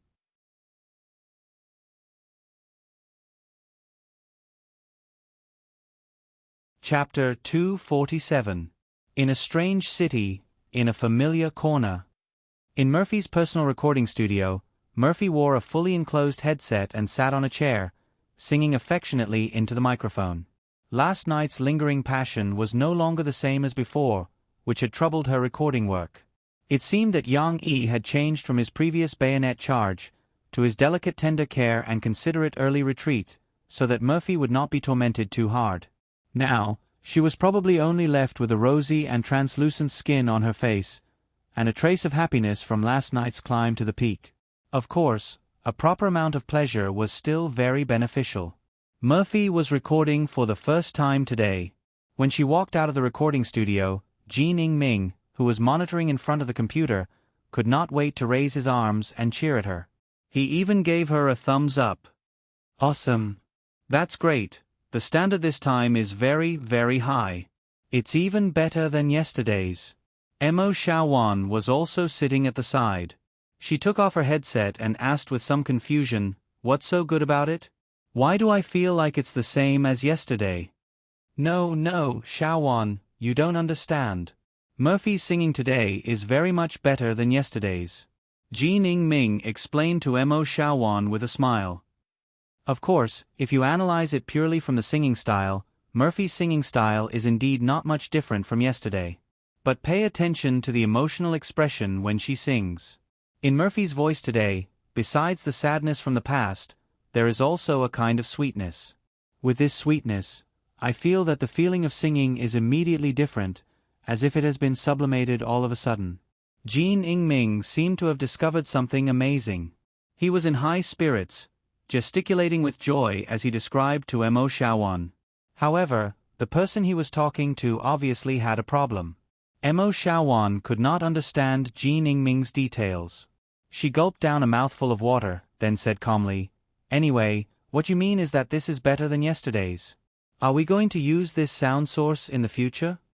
Jin Ming's hand stopped in the air gloomily. He found that his happiness for a while was like playing pearls to a cow. But fortunately, when it was not recording a song, his temper was not bad. He waved his hand and said helplessly, "You can't say that. The sweet singing style does make this song sound a lot better, but we haven't done a real comparison yet. I don't know if the general audience is more inclined to the pure sad singing style or Mo Fei's current singing style." Murphy sat by the side and listened to them quietly. Then, she picked up the monitoring headset and drank some throat-soothing tea while carefully listening to the audio she had just recorded. "Teacher Jean, can I go and sing a few more times? I feel that there are still some things that aren't handled well," Murphy said softly. Good. Let's continue." Jin Ming appreciated Murphy's dedication to music and said in high spirits. After revealing Mu Ziang's identity, Yang Yi seemed to have put down a heavy psychological burden. He looked like a different person and was in high spirits in the coffee shop. He even rolled up his sleeves, pulled Ding Xiang out, and took her place to make coffee for the customers. Moreover, he did it for the whole morning. This situation was rarely seen after Ding Xiang started working in the coffee shop. Especially since Ding Xiang didn't have classes today and was working part-time in the coffee shop. "Brother Yang, if you continue like this, I will lose my job." Ding Xiang couldn't watch the boss being busy while she sat on the side doing nothing. She had to take out a rag and wipe the coffee shop's floor-to-ceiling windows. When she turned on the tap, she couldn't help but complain. This girl worked in the coffee shop and had a stable income. Gradually, she grew a lot. Yang Yi still remembered that when he first saw her, she was a little shy. Although she liked to smile, she always had an inferiority complex that couldn't be hidden. Now, she was pretty good. She was much more confident and smiled more brightly. She wasn't so restrained and would occasionally joke with Yang Yi. "Don't worry, I saw that there weren't many customers in the morning, so I came to revise. Don't let me leave all the work to you and forget how to make coffee."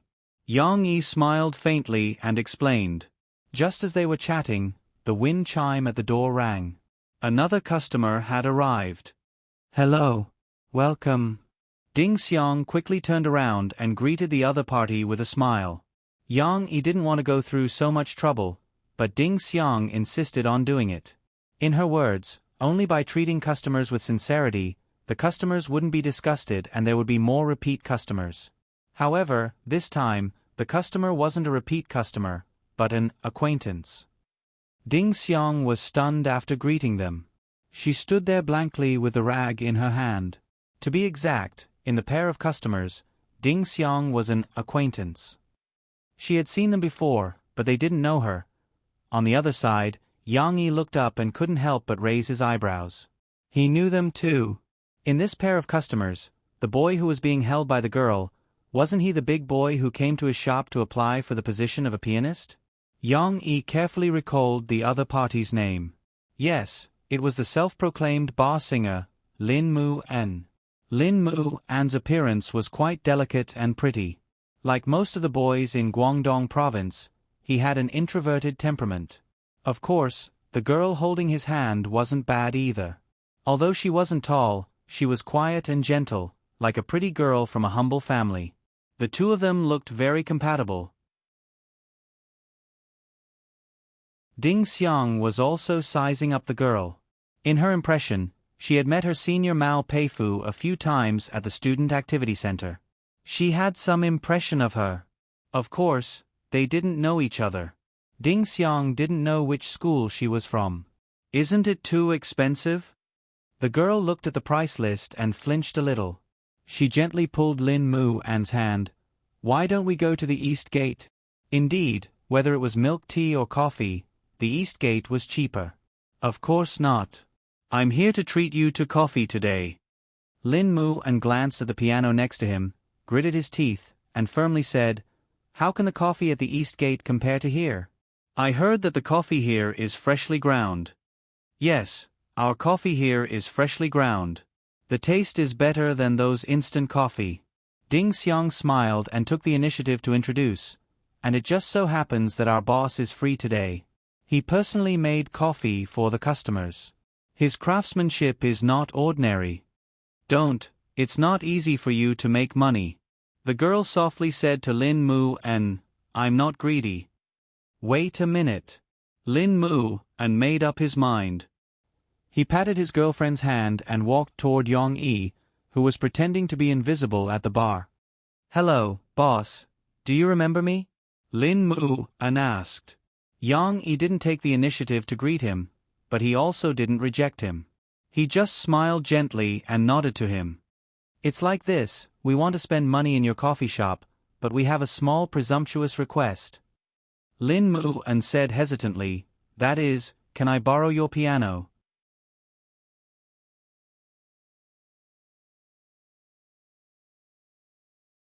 Chapter 248. Yang Yi didn't expect Lin Mu An's request. Also, when he remembered that this guy also wanted to apply to be a pianist in the shop, Yang Yi suddenly had a strange feeling of, "I treat you as a customer, but you want to play my piano." Seeing Yang Yi's stunned expression, Lin Mu An thought that he had no chance, but he still wanted to fight for it. "Boss, it's just one song, just one song. I promise I'll be careful, I won't use too much strength, and I won't damage your piano." Putting away that strange thought, Yang Yi glanced at the girl behind Lin Mu An and understood his thoughts. "The piano in the shop was originally set up for people to play, but I have a small rule here. Since you want to play in my shop, you have to show some real skills. If I think you play well, I'll treat you and your girlfriend to 2 cups of coffee." Yang Yi smiled slightly.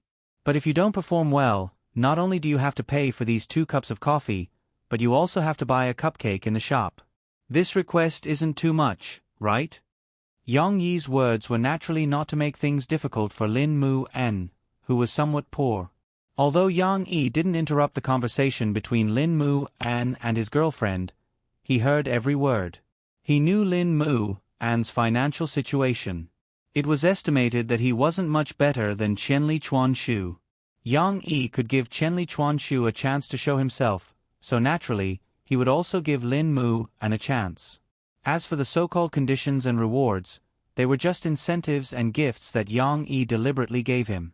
Back then, this guy had the courage to apply to be a pianist in the shop. He shouldn't be a fake, right? Yang Yi's words made Lin Mu-en overjoyed, and he quickly nodded. He was still very confident in himself. He didn't even ask Yang Yi in detail about his judgment standards. He clenched his fist and said excitedly, "Boss, thank you, thank you."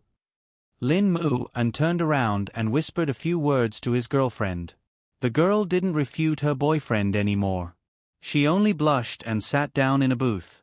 During this time, Ding Xiang, who was holding a rag, walked to the bar counter. She confusedly asked Yang Yi and lowered her voice, "Brother Yang Yi, since when did our shop have this kind of rule? I don't seem to remember." The girl thought that she remembered wrongly. She took out a small notebook from her pocket and seriously prepared to write down Yang Yi's words. Yang Yi couldn't help laughing when he saw this. He said to Ding Xiang softly, "Today." After Lin Mu-en settled his girlfriend, he bowed slightly to Yang Yi and sat down in front of the piano. He's the piano as a piano instrument, a piano, but more than that, he wanted to perform for his girlfriend, as. Yang Yi raised his eyebrows in the pleasant sound of the piano. He could tell from the prelude that Lin Mu-en wasn't going to play pure music like Jian Yifan. The harmonious melody and bold and casual vocal parts were obviously the prelude to pop music. After the lively prelude slowed down, Lin Mu-en gently sang, "He's always been able to control himself, he won't lose control." It was Cantonese. Yang Yi also realized that this was a song he had never heard before. He raised his eyebrows and listened attentively. Lin Mu-en's girlfriend had already recognized the song when the prelude started. She was slightly excited and covered her mouth with both hands. Her eyes were fixed on Lin Mu-en, who was playing the piano and singing attentively. The only person in the shop who didn't understand Cantonese and what Lin Mu-en was singing was probably Ding Xiang. However, Ding Xiang also listened attentively and focused on Lin Mu-en, who was sitting in front of the piano. She had seen Lin Mu-en perform in the past, but that was in a bar, separated by a complicated and noisy wall of people. But afraid of nightmares, the lover no longer treats her well, sleeping in the arms, waking up still with you, accompanying you in the next life, never to be separated in this life. Lin Mu-en's voice was very unique. Although the timbre was only average, his range was very wide. He switched between real and falsetto very easily. Especially this song, which was obviously a few pitches higher than normal male songs, he was still able to sing it with ease. So this should be a female song? Yang Yi had a rough guess. Even if I met you by chance, God's will is the truth, but every second, every day, you give me 1,000 days to reminisce. To be honest, the lyrics at the beginning of the song weren't very well written. The mood was a bit depressing. However, it was as if there was a 90-degree turn here. The affectionate lyrics became lighter. As expected of the bar's resident singer, Yang Yi felt that Lin Mu-en's singing was really good. Whether it was warmth or passion, this big boy could control it very well.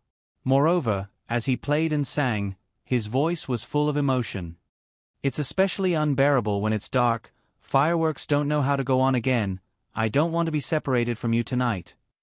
Lin Mu-en played gently, but suddenly his fingers exerted force, the rhythm accelerated, and he also raised his voice. He sang, "Casually order a cup of white coffee, wrapped in love with peace, sweet sugar is with him, vegetarian is enough for my heart." Yang Yi was inexplicably happy. Why is this song related to coffee? No wonder he wanted to sing in a coffee shop. This environment, this atmosphere, it was as suitable as it could be. Of course, Yang Yi knew that this was actually just a coincidence. Lin Mu-en, this kid, obviously only had his eyes on his piano, not coffee. May you always remember my stubbornness, unrepentance. If I'm forgotten, no matter how sad I am, the pain will be wonderful, but I'll never be willing to give up my love. After the song was finished, Lin moved and raised his head from his affectionate playing and singing. He didn't know if it was because he wasn't confident enough or because of his own characteristics, but when he sang, he was almost completely immersed, in exchange for a strong burst of emotion in the song. It wasn't until the end of the song that he could slowly get rid of the emotion that resonated with the song. Lin An's performance was not accidental. When he sang in the bar, it was the same. He lacked interaction with the audience, so even if he sang well, there were still not many people who supported him, not to mention that he was singing a Cantonese song. Now, in the middle of his playing and singing, he didn't interact with his girlfriend, but fortunately, it was his girlfriend. She also understood Lin An's habits, so she listened very carefully from beginning to end. It wasn't until Lin An turned his head that her face flushed with excitement and she gave Lin An 2 thumbs up. This kind of interaction was also very simple, but Lin An enjoyed it very much. He grinned and revealed a happy smile. To be honest, this scene was still a little exciting for a single girl like Ding Xiang. After all, it was a dog abuse. Moreover, a good-looking jade-faced gentleman like Lin An was still more popular with girls. What's more, Lin An could play the piano and sing. Girls who liked romance more than reality would inevitably be attracted to him. However, Ding Xiang was still very clear. How could she care about romance now? Work and study were almost everything for her. Ding Xiang shook her head and smiled, then turned and walked into the toilet. After a while, she came out with a heavy bucket and wanted to go outside to clean the windows. After listening to the song, Yang Yi looked at Lin An and his girlfriend. These 2 young men and women who were indescribably compatible were showing off their love. He also shook his head, retracted his gaze, and cast his gaze on the shelf where the coffee beans were placed.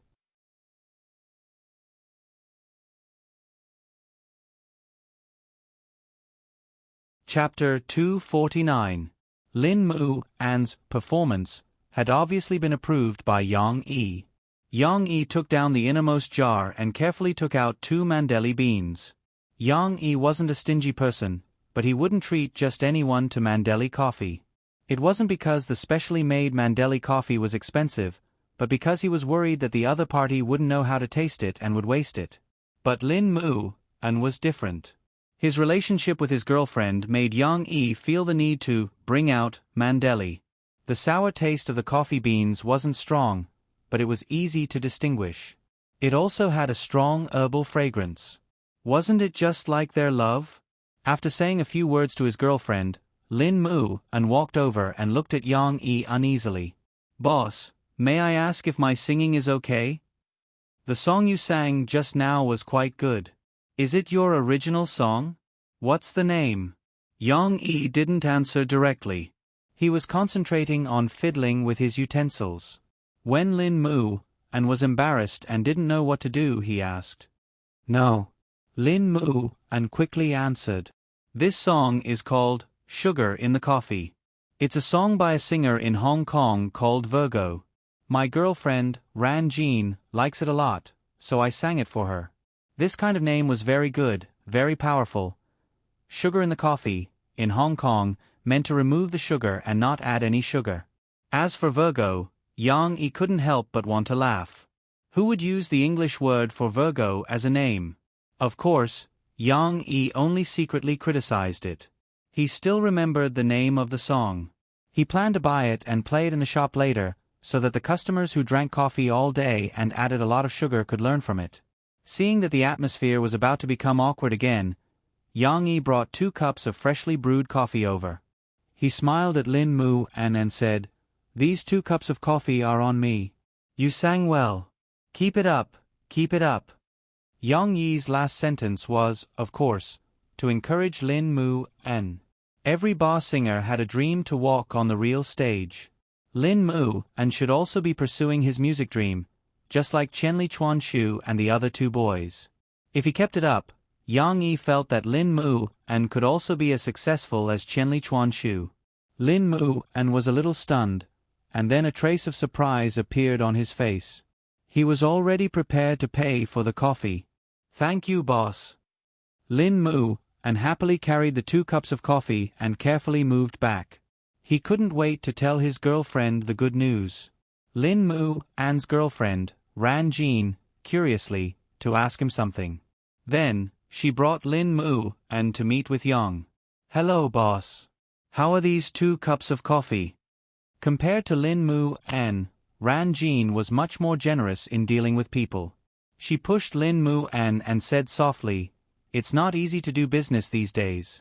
We're already very grateful that you let Mu An borrow the piano. Why are you spending money to treat us to coffee?" Lin Mu An also took out his wallet and waited for Yang Yi to say the number so that he could pay. Yang Yi couldn't help but laugh. He waved his hand and said, "What money? How much money can you students have? This time, I feel that I hit it off with Lin Mu An, so I'll treat you to 2 cups of coffee." "It's just 2 cups of coffee. What's so expensive about it?" "You've misunderstood. In fact, we've graduated several years ago." Ran Jean quickly explained, "I'm a counselor in Zhongchuan, and Lin Mu An also has his job. It's not like we don't have any income." Yes, we can still afford 2 cups of coffee." Lin Mu An took out a $100 bill and said to Yang Yi, "Boss, just take the money." In fact, this $100 bill couldn't even afford a cup of Mandel Lin on their table. Okay, you're rich. Come back next time when you have the opportunity to spend money." Yang Yi smiled and stuffed the $100 bill back into Lin Mu An's hand. He said, "I'll treat you to 2 cups of coffee. It's also a rule of the shop." Lin Mu An moved me with his singing. "Don't say so much, Lin Mu An. You and I are both people who like music. You should understand my thoughts. Coffee has a price, but music is priceless. You've brought wonderful music to me and this coffee shop. Isn't that worth a cup of coffee?" Yang Yi said firmly. Ran Jean was indeed a counselor. Her EQ was higher than Lin Mu An's. She didn't insist on giving the money. Instead, she asked Lin Mu An to put the money away. Then, she said gratefully, "Thank you, boss. We'll come back next time, but don't refuse to pay again. Of course, the rule only works once." Yang Yi shrugged and smiled slightly. In the evening, Murphy and Mo Xiaowan sent Jean Yingming off. Mo Xiaowan comfortably stretched on the sofa and said lazily, "Sister, we finally finished recording this song. When teacher Jean finishes the rest in 2 days, we can report back to the company. Last week, I was almost dying."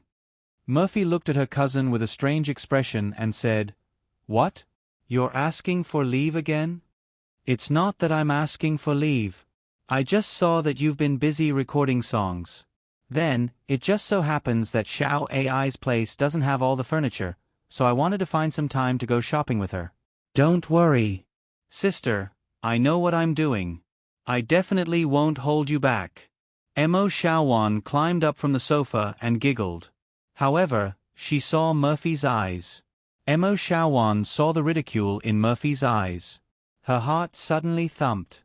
She suppressed her wildly beating heart and carefully probed, "Sister, you already know?" Murphy actually wanted to tease this girl, but she didn't expect her to react so quickly. She went with the flow and nodded. "How did you know?" Mo Xiaowan asked with an awkward expression. "What do you think? Brother-in-law? Brother-in-law told you?" Mo Xiaowan was still very smart. She immediately thought of the key point. Murphy didn't hide it anymore. She nodded and then said angrily, "You said you wanted to set up this studio, why didn't you discuss it with me in advance? You even bypassed me to ask Yang Yi for money. Don't tell me I don't have money to give you?" Murphy's tone was more of a rebuke than a rebuke. Mo Xiaowan keenly sensed that she wasn't particularly angry. The big stone in her heart could finally be put down. She moved her butt to Murphy's side and giggled, Okay, sister, don't be angry. I have my reasons for doing this. If I told you directly, would you have agreed? Do you think I will agree if you act first and report later? Mo Fei asked back. Of course not. Didn't I want to slowly work on your ideas with brother-in-law? When the contract is over, we'll talk to Sister Ling. Then what if I renew the contract with Sister Ling? If you take Yang Yi's money, wouldn't you be wasting it? Murphy was still a little unhappy. Yes. I didn't think it through. It's my fault. I'm a big idiot. Sister, don't be angry with me. Mo Xiaowan coquettishly twisted around. Mo Fei also didn't know what to do with this girl who always pretended to be childish when she was in trouble. Besides, she didn't really care about this matter. As soon as Mo Xiaowan apologized, Mo Fei let her go. Don't do it again. If you want to do something, you have to discuss it with me first. Murphy knocked her head and said, Yes, I promise. Also, about the studio, don't tell Sister Ling. I haven't thought about it yet. Murphy finally hesitated and said softly, Yes, sister. Once you've thought it through, we'll have a showdown with Sister Ling. Mo Xiaowan happily agreed to all the requests.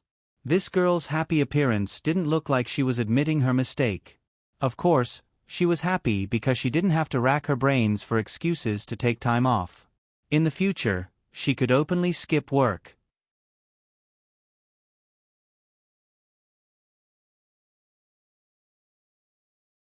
Chapter 250. For a family, the most important thing was to be together. Murphy, who had experienced loneliness, now deeply understood this point. After a hard day of recording songs, Murphy returned home with Yang Yi's care and Shi's chattering. This was a kind of happiness, a very simple kind of happiness.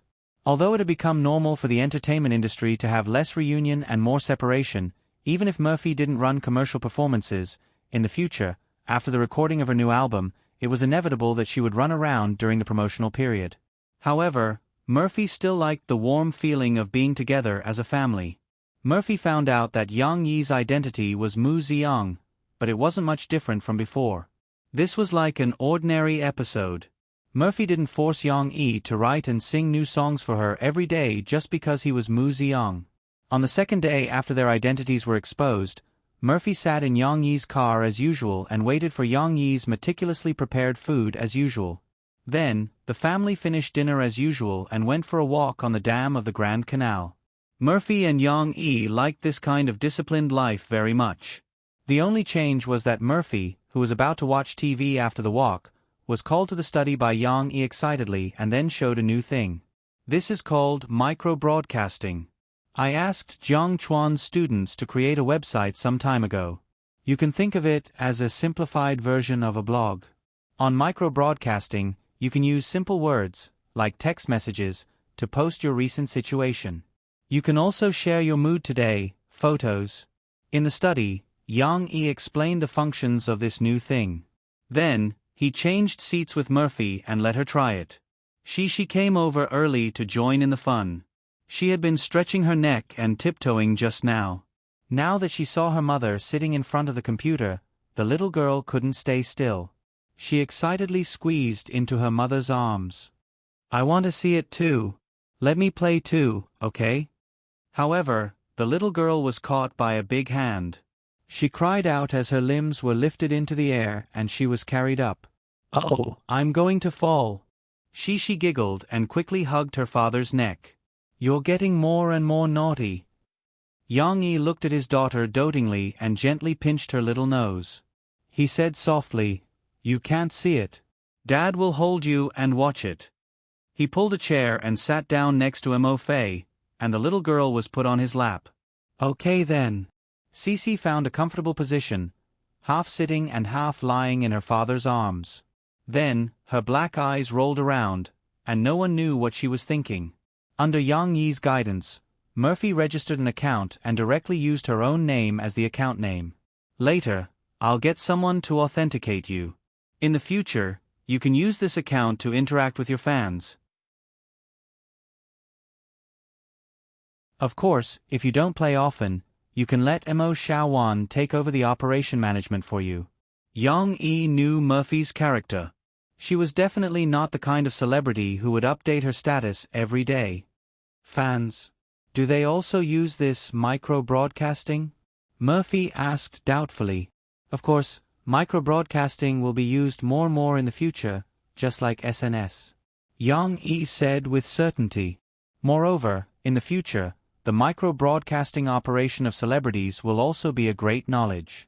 Later, I'll teach Mo Xiaowan so that she won't be stupid.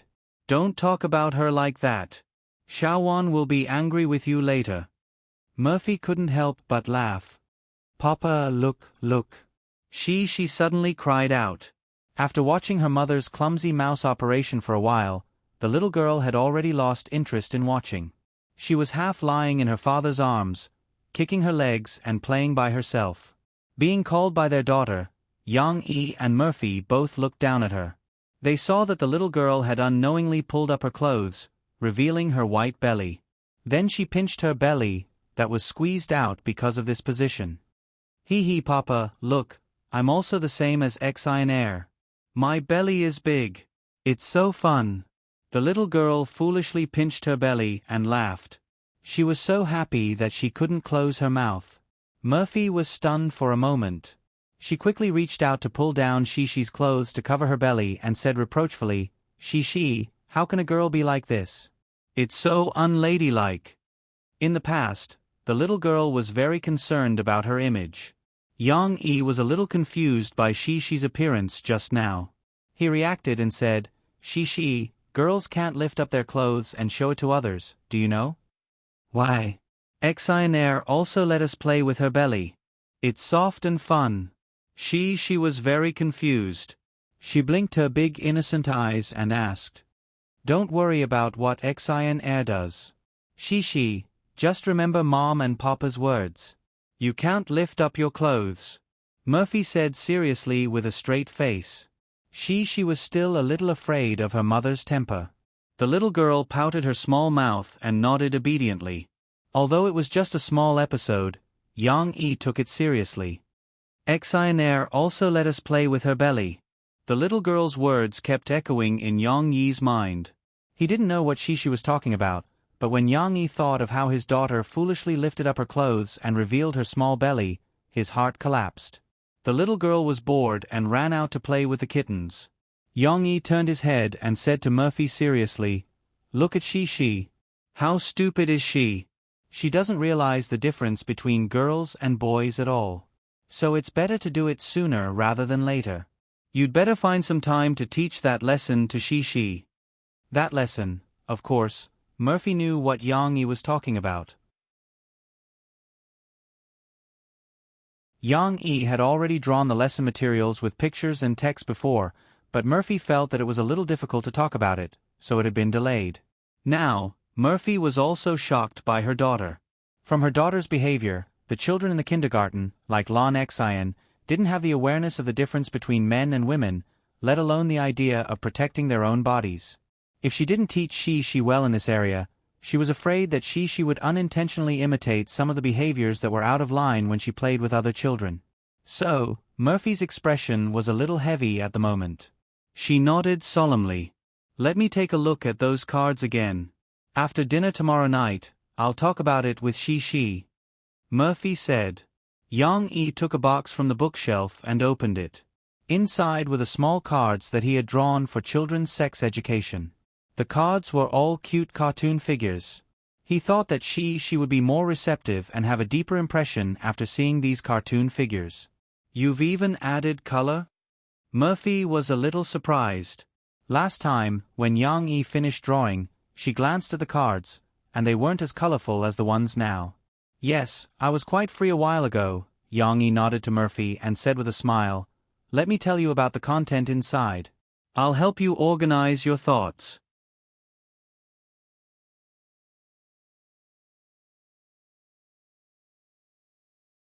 Chapter 251. Before going to bed the next night, Murphy walked into the bedroom with a small card and closed the door behind her. Yang Yi was too embarrassed to tell his daughter about these things. He felt awkward listening to them, so he didn't come to the master bedroom today. The little girl couldn't listen to the story tonight. Cici had been rolling around on the bed for a while, just like the monkey that was wreaking havoc in heaven. However, at this time, she was lying on her back on the quilt and panting.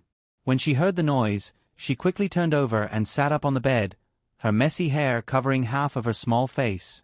Murphy didn't allow she to step on the quilt. It would mess up the quilt, so the little girl was a little guilty. She covered her smiling face and giggled to cover it up. However, Murphy didn't blame her this time. She lifted the quilt and sat on the bed. The little girl quickly got in and snuggled in her mother's arms. Then she looked around in confusion. Hey, where's Papa? Usually, at this time, her father would come to tell she stories. Before going to bed today, Mom will tell she something else, okay? Murphy combed the little girl's messy hair and said softly, "Okay then." She nodded obediently. The little girl was attracted by the stack of small cards in her mother's hand. There were colorful drawings. She asked curiously, "Mom, what's this?" "This is what Mom wants to tell you today. How should a little girl protect herself?" Murphy said softly, you have to listen carefully." "Okay then." The little girl turned over and sat up, leaning on her mother's arm. "Come, let's look at the first card." Murphy opened the first card. There was a drawing of she's favorite doll, but it looked much more delicate. After all, it was drawn by Yang E. The 3 flat points were marked with a colored pencil. Note 1. "I like this." She said with her eyes shining. Mom is telling you very seriously. Don't worry about anything else. Look here, here, and here. Murphy pointed at these points and said, you have to pay attention. These 3 places can't be touched by others." "Why?" She asked in confusion. "Because this is she's most precious thing. It's much more precious than your big bear cub and your doll. You don't want others to play with your big bear cub and doll, right?" Murphy gave an example. "Well, she doesn't like others to play with my big cub. It will be damaged." Cece pouted her small mouth. Her train of thought was a little off track. But this was the effect she wanted. "Yes, these places are more precious than your big bear cub. She can't be touched by others, right? You have to protect them, right?" Murphy took the opportunity to open the second small card. The second picture was drawn with very childish brushwork of a little girl with 2 ponytails. Her long skirt dragged on the ground, and the shadow of a light pink underwear could be seen in the diagonal shadow of the long skirt. Similarly, Mom and Papa will let she wear clothes in these places. The little cutie, skirt, top, and pants will be covered by these clothes. All the covered places can't be touched by others. Murphy pointed at the second small card and said very seriously. She didn't quite understand, but seeing her mother so serious, she nodded in confusion. "I remember." Murphy took out the third card. This card had a picture of a Garfield cat with a strange smile, but the composition was even stranger. It used circles and squares, and then there were 4 upper limbs and 4 lower limbs. Murphy wanted to laugh when she saw this Garfield cat with a wicked smile. There was no Da Vinci in this world, so there was no classic painting of the Vitruvian Man. Murphy didn't know what Yang Yi was paying tribute to, but just this cat and those inferior hand-drawn mosaics were very interesting. "Hey, it looks like Xiao Guai." The little girl blinked her big eyes and said to her mother in surprise, "Its face is big, and its eyes are big, but Xiao Guai doesn't have so many hands." "Well, this card." Mommy mainly wanted to tell Cece that if someone shows you these places that Mommy mentioned just now, you must not look at them. If Daddy and Mommy are by your side, you must find Daddy and Mommy immediately and tell them. If Mom and Dad aren't around, you must shout for help. Murphy pointed at the little girl at the bottom right corner of the card. It was easy to miss. The little girl had a dialogue bubble with the word, "help," written on it. "Oh." Cece nodded her head as if she understood something. It was okay if the little girl didn't understand now. Her memory was very good. As long as she remembered these concepts, she would be able to recall them when she encountered something in the future. Moreover, using pictures to describe things could stimulate a child's memory. Next, the things that needed to be said on the 2 small cards were a little difficult to say, but Murphy paused for a moment and still flipped through them. This was very important. The first small card was a picture of 2 Calabash brothers. The big guy was hugging the small Calabash brother princess, and a spear was poking the Calabash brother princess chest. It was very vivid. She, no matter what it is, don't let anyone poke anything on your body. Murphy said seriously. Poke. She didn't understand this word. This is poking. Murphy used her finger to poke Shishi's chest, stomach, and calf. She didn't use much strength, but she still curled up and giggled. Mom, don't. The little girl grabbed her mother's finger and laughed until she was out of breath. Yes, you must remember, you must say no. And you must run far away. Murphy struck while the iron was hot. Okay. The little girl nodded quickly. You can't eat anything that others give you. Lollipops, carrots, cucumbers, you can't eat anything. Murphy flipped to the next card. Yang-yi really drew 3 different cartoon figures on it, a little rabbit, and a little bear, and then chewed on the 3 examples that Murphy gave. Can't I eat lollipops? She asked in confusion. No, she can only eat what Papa and Mom buy for you, or what Papa and Mom allow you to eat. Murphy rubbed the little girl's head and said softly, You can tell Papa what you want to eat, and he will buy it for you. Anyway, you can't eat what others give you. You can't open your mouth no matter what others give you. She remembered, but she was still thinking about lollipops. The little girl said innocently, Papa will make a lot of delicious food for me, so she won't eat what others give me. Well, that's right. Murphy nodded with relief and then flipped to the new card.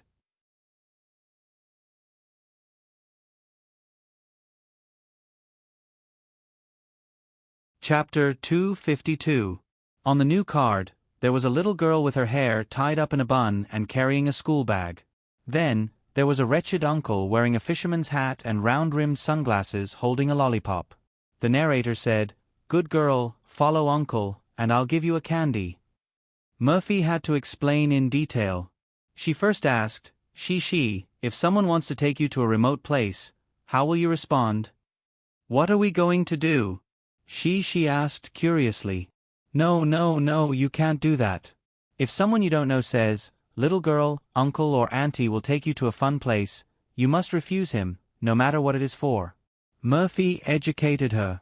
Mama, I know. She's eyes lit up. She raised her little arms and said happily, Papa wants me not to listen to others and not to play with others. Yes. You must not agree. Besides, it's not just strangers. Murphy said seriously, teachers can't do that. Uncles you know, if they want to take you somewhere, you can't do that. She must not go with them, and you must tell Papa or Mom. She nodded vigorously. Anyway, Murphy was almost done. She turned the last 2 cards and said, you must remember this. If something strange happens, you must tell Papa and Mom. No matter who it is, whether it's someone you don't know or someone you know, whether it's an adult or a child, no matter what strange things they say to you, or what strange things they do, or what strange things they show you, you must tell Papa and Mom. For example, this card was very strange. There was a wretched little boy on it, and he seemed to be wearing pants that were very similar to an elephant's head. The long elephant's trunk was swinging. There was no crayon Shin-chan in this world. Obviously, Murphy and she did not know this joke, but it was enough to show the image. She nodded obediently at her mother. Murphy rubbed the little girl's head and said, That's right. Tell Papa Mom. Papa Mom will definitely protect you. I know. The little girl smiled sweetly and hugged her mother's waist. Papa told me that he will protect she just like how Sun Wukong protects Tang Sanzang. He will not let the monster eat she. Good girl, go to sleep. Murphy smiled with relief. After she coaxed she to sleep, she put away the small card that Yang-yi had carefully made. Although the stack of small cards had already completed their mission, Yang-yi had looked up a lot of information and then spent a lot of time designing before drawing them stroke by stroke. Murphy liked them very much and wanted to keep them for her own collection. Boss, Do you know that your books are sold out? Fu Jun, who had not dared to face Yang Yi for a while, finally called. He proudly reported the good news to Yang Yi. Aren't they still on the best-selling list? Yang Yi asked, puzzled. He had learned about this matter from his editor, Chong Zi, a few days ago in SNS.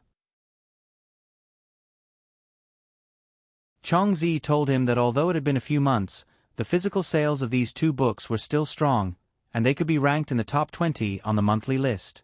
It's not those two books. Shi's bedtime story is popular. Do you know that your daughter is popular? Fu Jun smiled proudly.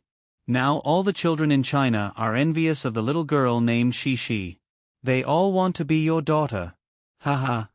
Was he going to become the national father? Is there such a thing? Yang Yi had already reached the point where he was not shocked by honor or disgrace, but he was very curious. Weren't they unable to sell before? How did they become popular all of a sudden? Fu Jun was a little embarrassed. He was embarrassed to say that the operation planners of his publishing house were too stupid, so he could only pick a few things to say. Not many people read it before, but then a columnist named Yu Qian in Yongcheng recommended your books in the newspaper. Later on, the reputation of your books slowly rose. We promoted the online store and advertised a lot, attracting a lot of customers. Now, not only do children like to read it, but many adults also like to read your fairy tales. You advertised a lot. So the online store's business is very good now? Yang Yi was deep in thought. Yes, listen to me first. Let me tell you something very interesting. Fu Jun was amused when he thought about it. He chuckled and said, didn't many readers like Cece's bedtime story? They even found your 2 military novels based on your name. In the end, when they bought it, some of them even called back to complain to the customer service. What were they complaining about? This isn't the car to kindergarten. Sob, sob, sob, you're lying to me. I want to get off. Of course, this was just a joke, but it was almost the same. Some readers who did not like fighting and killing complained that these books were not suitable for their children. They even asked if there was a mistake. Yang Yi, who wrote fairy tales, and Yang Yi, who wrote Drawing Sword, were two people with the same name. Fu Jun was even more proud of himself than Yang Yi when he talked about these things. It was as if he, not Yang Yi, was the one who wrote these books.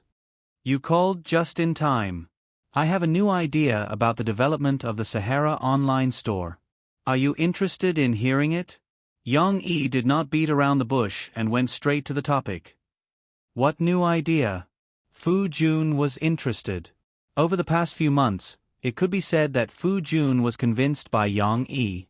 Almost all of the development ideas that Yang Yi imparted to him had played a very good role in the actual operation.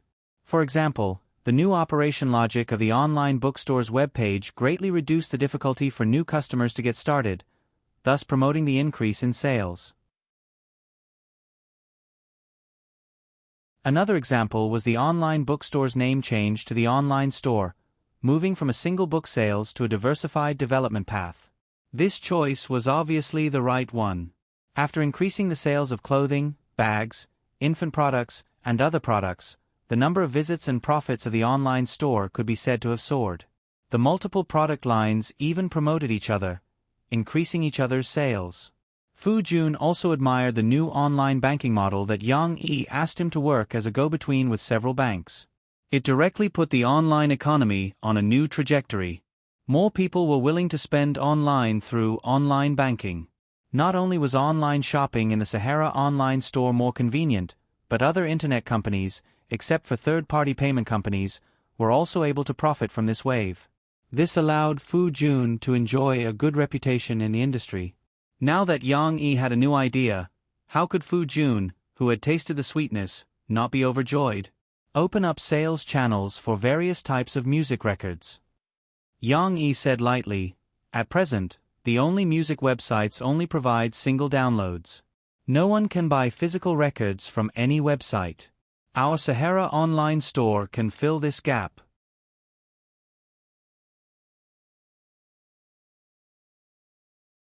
Chapter 253.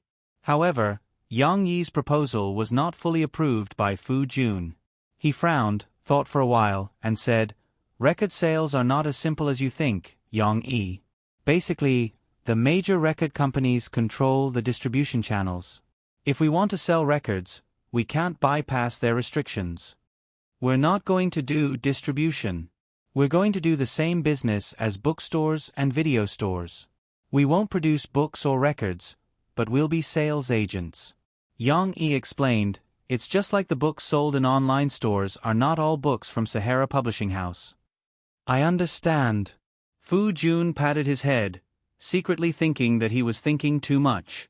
However, Fu Jun didn't think too much about it.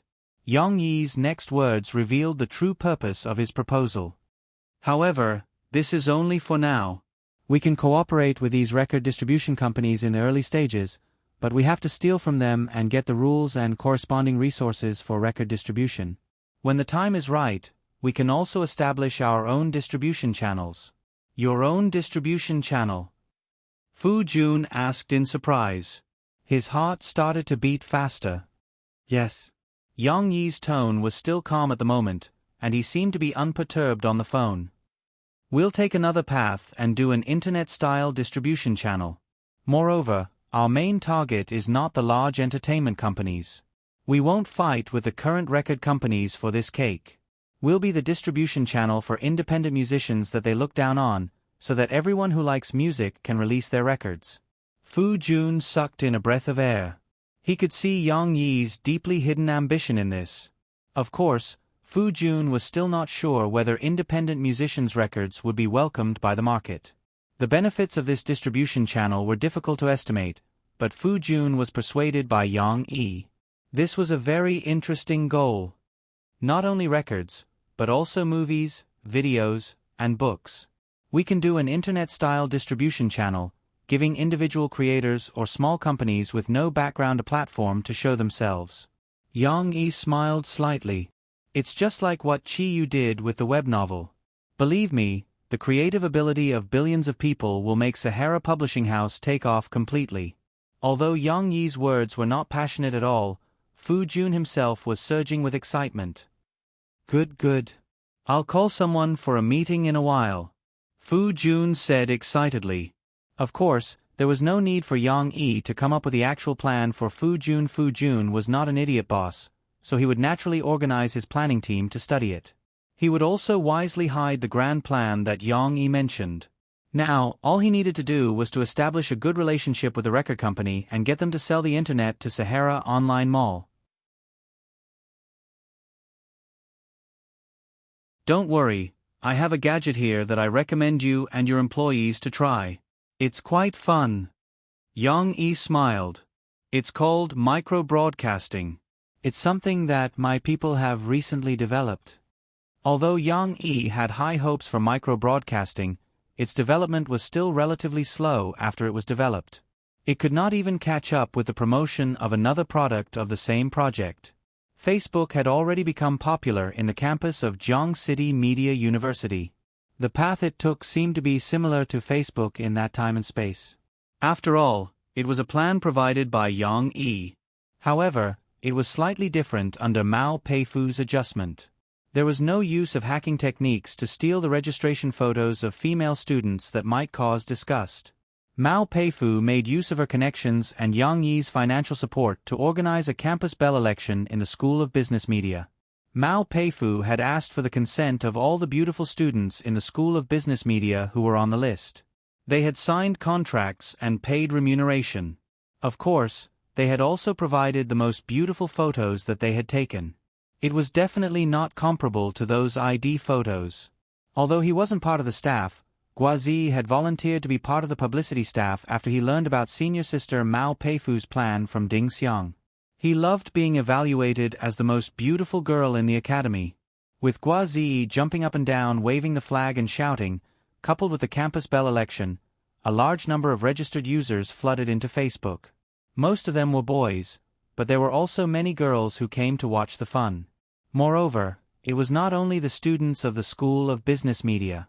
Students from other faculties also joined in excitedly. They soon discovered the benefits of Facebook. Those beautiful students were real. By clicking on their photos, they could enter their homepage. They could see the photos that they posted in their albums and read their diaries to understand what kind of people they were. There was a guy who was as shameless as Guazii on his homepage. I successfully added them. I think I'm in love.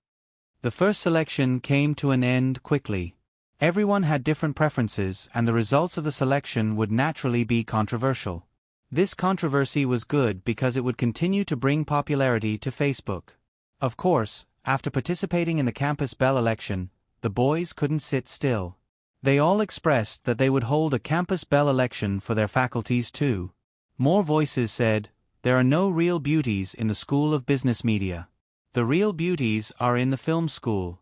If there's a selection, how can we leave out the beauties from the film school?" The voices for the beauties from the film school to join in were getting louder and louder. Mao Peifu and her team naturally wouldn't disappoint everyone. This time, if they were going to do it, they would do it big. Rivertown Media University Goddess Selection. Obviously, Mao Peifu couldn't use her connections and monetary rewards to get the beauties from the School of Business Media to join in. Rivertown Media University was too big. There were too many girls and beauties. If they were to talk to them one by one, Mao Peifu and her team wouldn't be able to do it even if they were exhausted. However, Mao Peifu was after all the vice president of the student union. Although she had resigned, she had rich experience in student activities and had strong connections. Soon, Mao Peifu pulled the strings and got Facebook to sponsor a big event with the Student Union of Rivertown Media University. Of course, it wasn't the tacky Campus Bell election. Instead, it was a makeover and a goddess election that competed on talent and looks. It was divided into 2 rounds. First, there would be an online voting on Facebook to choose 20 beauties. Then, there would be a large-scale live Rivertown Media University Goddess Selection Gala in the stadium of 10,000 people. They would be allowed to showcase their talents on the spot. The judges would give marks and online voting. Mobile phones could be used to vote through Facebook. In the end, the first, second and third place would be selected. Of course, Mao Peifu had also provided a huge budget for this event. In addition to the prize pool of 100,000 yuan for the first, second and third place, there were also some lucky draw activities in the first round of the selection to stimulate the voting. A professional team was hired to plan, decorate, and direct the gala. Lastly, there was also a huge sponsorship for the Student Union of Rivertown Media University. Mao Peifu had used no less than 500,000 yuan for this event. Although this event was still in progress, the generous rewards and the honor of being a beautiful and intelligent goddess had already stimulated many girls to sign up. Their participation had also greatly stimulated more boys to register as Facebook users. It wasn't just Rivertown Media University. Boys from other universities in Tingshan District and even other universities who had heard the news on the internet had also come. The number of registered Facebook users was increasing rapidly every day. Although they were only here to look at the beauties, they would eventually discover the difference between Facebook and other blogging websites. This wasn't a simple blogging website. It was a personal homepage that had a certain level of privacy and could be used to build one's own network. One could post photos to one's friends, publish one's diary, and even purely use it as a place to publish one's own private information. How could such a fun Facebook not be popular?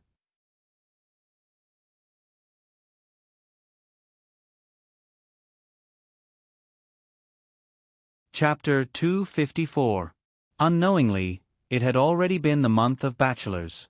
Zhongqing, which had entered late autumn, had already touched the traces of winter.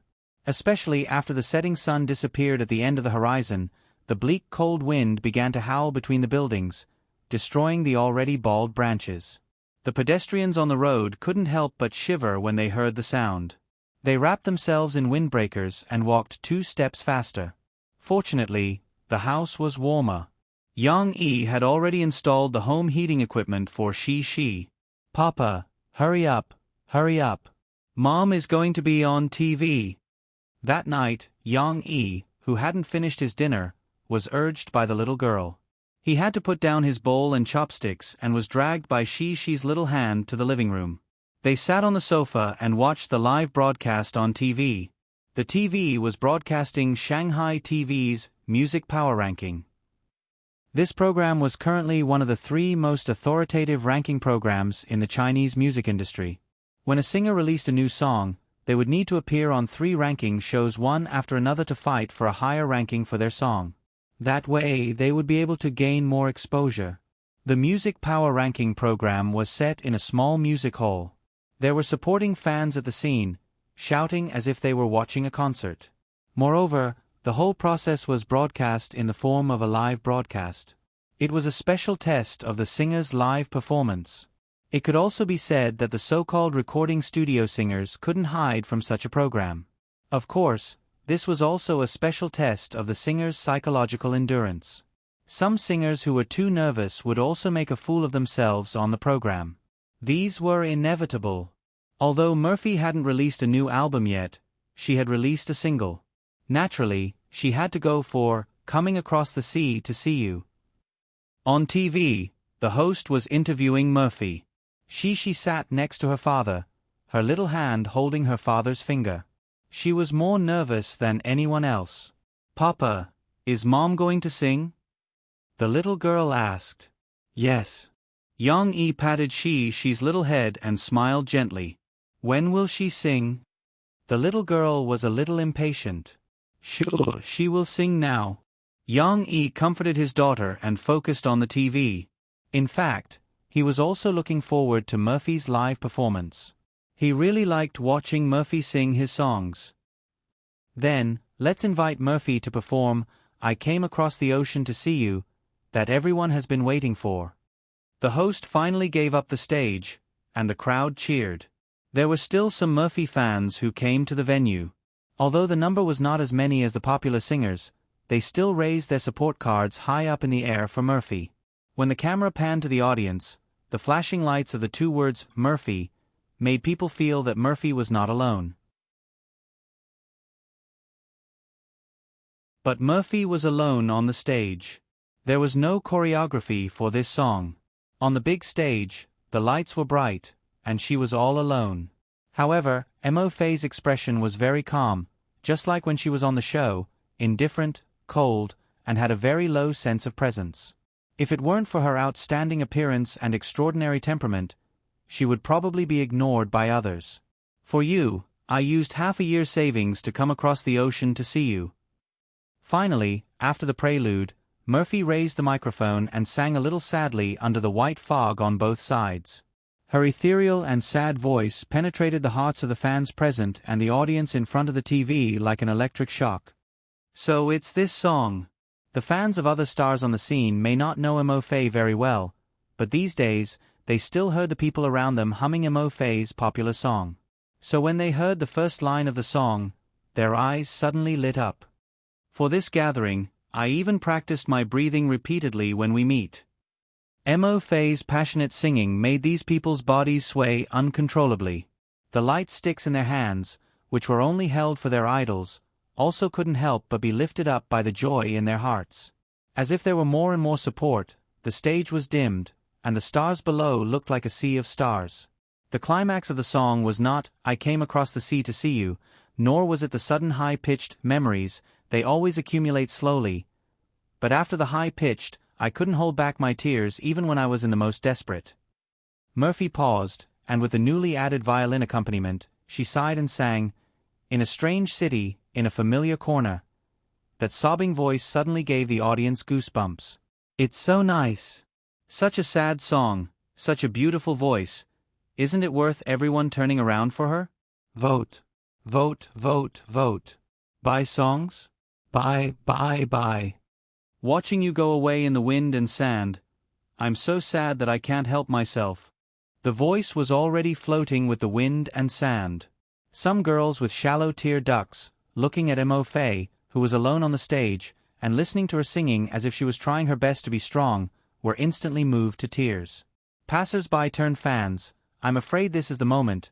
Murphy's song, the first people who heard it was sad, but Yang Yi, who was sitting in front of the TV, heard it many times.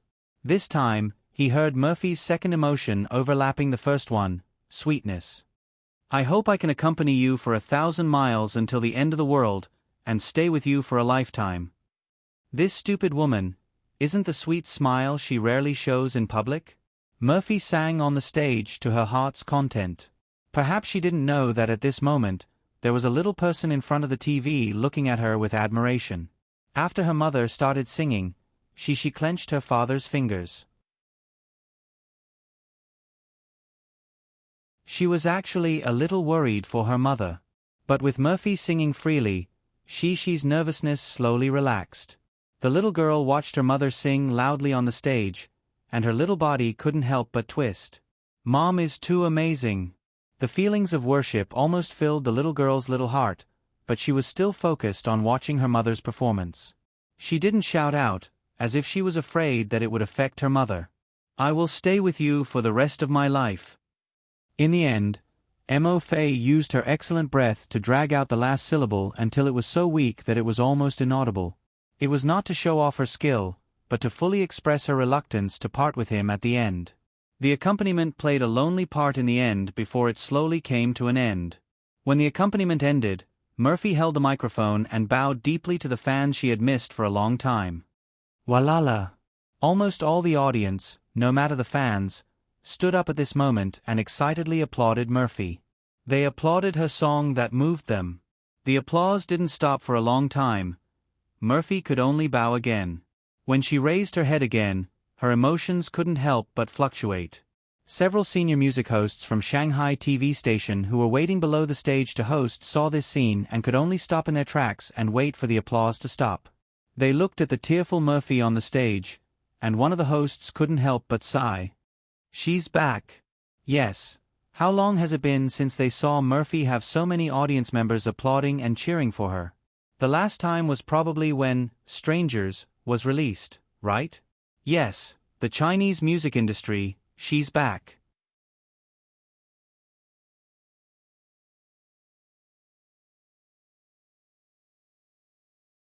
Chapter 255. Da-la-dee-la. Oh yeah. In Beijing, the taxi driver in front was already humming along with the melody on the car radio. For you, I used half a year's savings. Murphy was on fire. After she appeared on the 3 major music chart shows and sang, Coming Across the Ocean to See You, the song became a hit as well. This was completely different from the popularity of fast music, fast music. At that time, the listeners who liked the song only relied on their memories of the show's reruns and word of mouth to spread the song. The ratings of the 3 major music chart shows were naturally not something that fast music, could compare with. Moreover, this time, the show also had a CD of the single. As the song became more popular, all the major radio stations began to play the song. However, while the driver was humming happily, the passenger in the back was annoyed. She patted the front seat and said, "Hey, uncle, can you stop singing? Not only is your singing terrible, but you're also swaying around. Even if you don't want to live, I still want to live, okay?" The driver in the front seat paused and stopped singing. However, it wasn't that he was apologizing.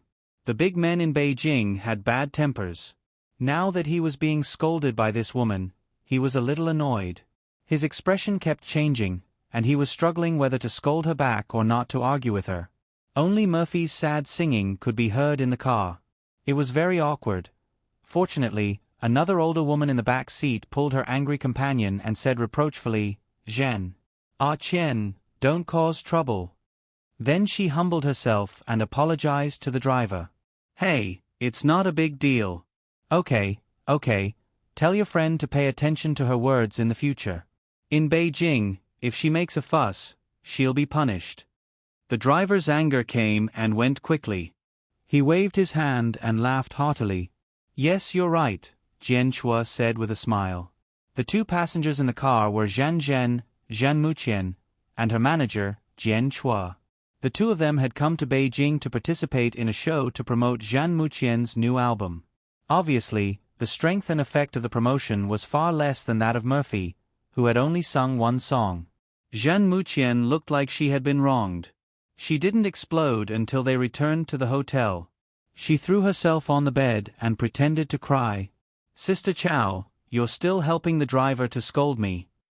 Zhen, you're a celebrity now. You have to be more careful with what you do.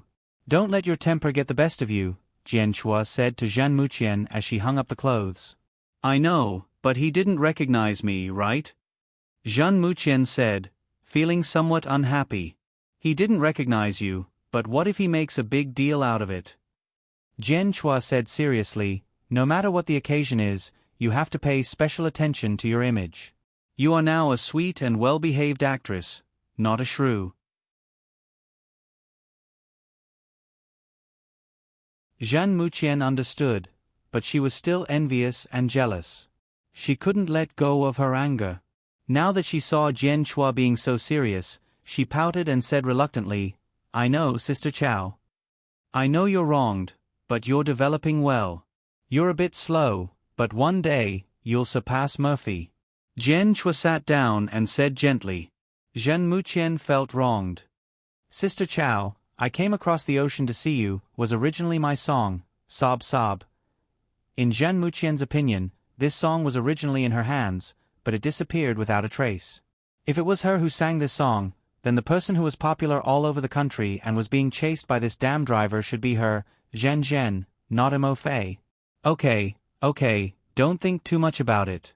Who told Murphy to be so overbearing? The company isn't like it was a month ago. Sister Ling is completely on Murphy's side and gives her all the resources. Jian Chua sighed. You can only swallow this anger. If you want to vent, wait until you become a celebrity and surpass Murphy. Jian Chua said as she patted Zhan Muqian's back. Zhan Muqian pouted, but in his heart, he secretly remembered the resentment at this moment. I heard that you've been helping Mao Peifu promote her Facebook? Do you want me to give you a salary as well? It's considered a part-time job. Mao Peifu said that you're very useful. Yang Yi teased Guazi. The little fatty was breaking open a cupcake and started eating from the soft bread in the middle. He puffed out his mouth and said with difficulty, No need, I'm only helping out because of you, Brother Yang. It's for friendship. Che, you just want to see more beauties. That's why you're so enthusiastic. Ding Xiang walked by and mercilessly exposed him. Sister Mao told me a long time ago. Who doesn't know about your perverted heart? That's not it, Guazi said with a red face. If I'm just looking at beauties, why would I vote for you? This time, it was Ding Xiang's turn to blush. Last time, because there weren't many girls in the business media school, Ding Xiang was pulled to make up the numbers. She wore a coffee shop uniform for the photo shoot. Needless to say, Ding Xiang, who didn't have outstanding looks, stood in front of the camera and took a set of photos. After some editing, adding light, and whitening by a computer expert, she was actually as lovely as the neighbor's little sister. When the final results came out, although Ding Xiang was still far from first place, she still squeezed into the top 10. Of course, Guazi would always proudly say that all the credit was his in front of Ding Xiang. If he didn't pull votes for Ding Xiang wouldn't have become one of the top 10 beauties of the business media school. Ding Xiang didn't want to be one of the top 10 beauties. Every time she heard this, she couldn't wait to beat Guazi up. Yang Yi looked at them and laughed. When Guazi could eat the cake in peace, he said, hiring students to do campus promotions is a new idea I gave to Mao Peifu. After all, our eyes won't only be on Jiangchuan. Students from universities all over the country are our initial potential customers. So this plan will continue, and it will go through the formal hiring process. Since you've done so much work for Mao Peifu, it's only right that we give you some compensation. Guazi waved his hand and said, No need, Brother Yang. You know that my family doesn't lack money. His eyes suddenly rolled, and he said with a smile, Brother Yang, how about this? You don't have to give me money. Anyway, I can eat all the cakes in this shop. Is that okay?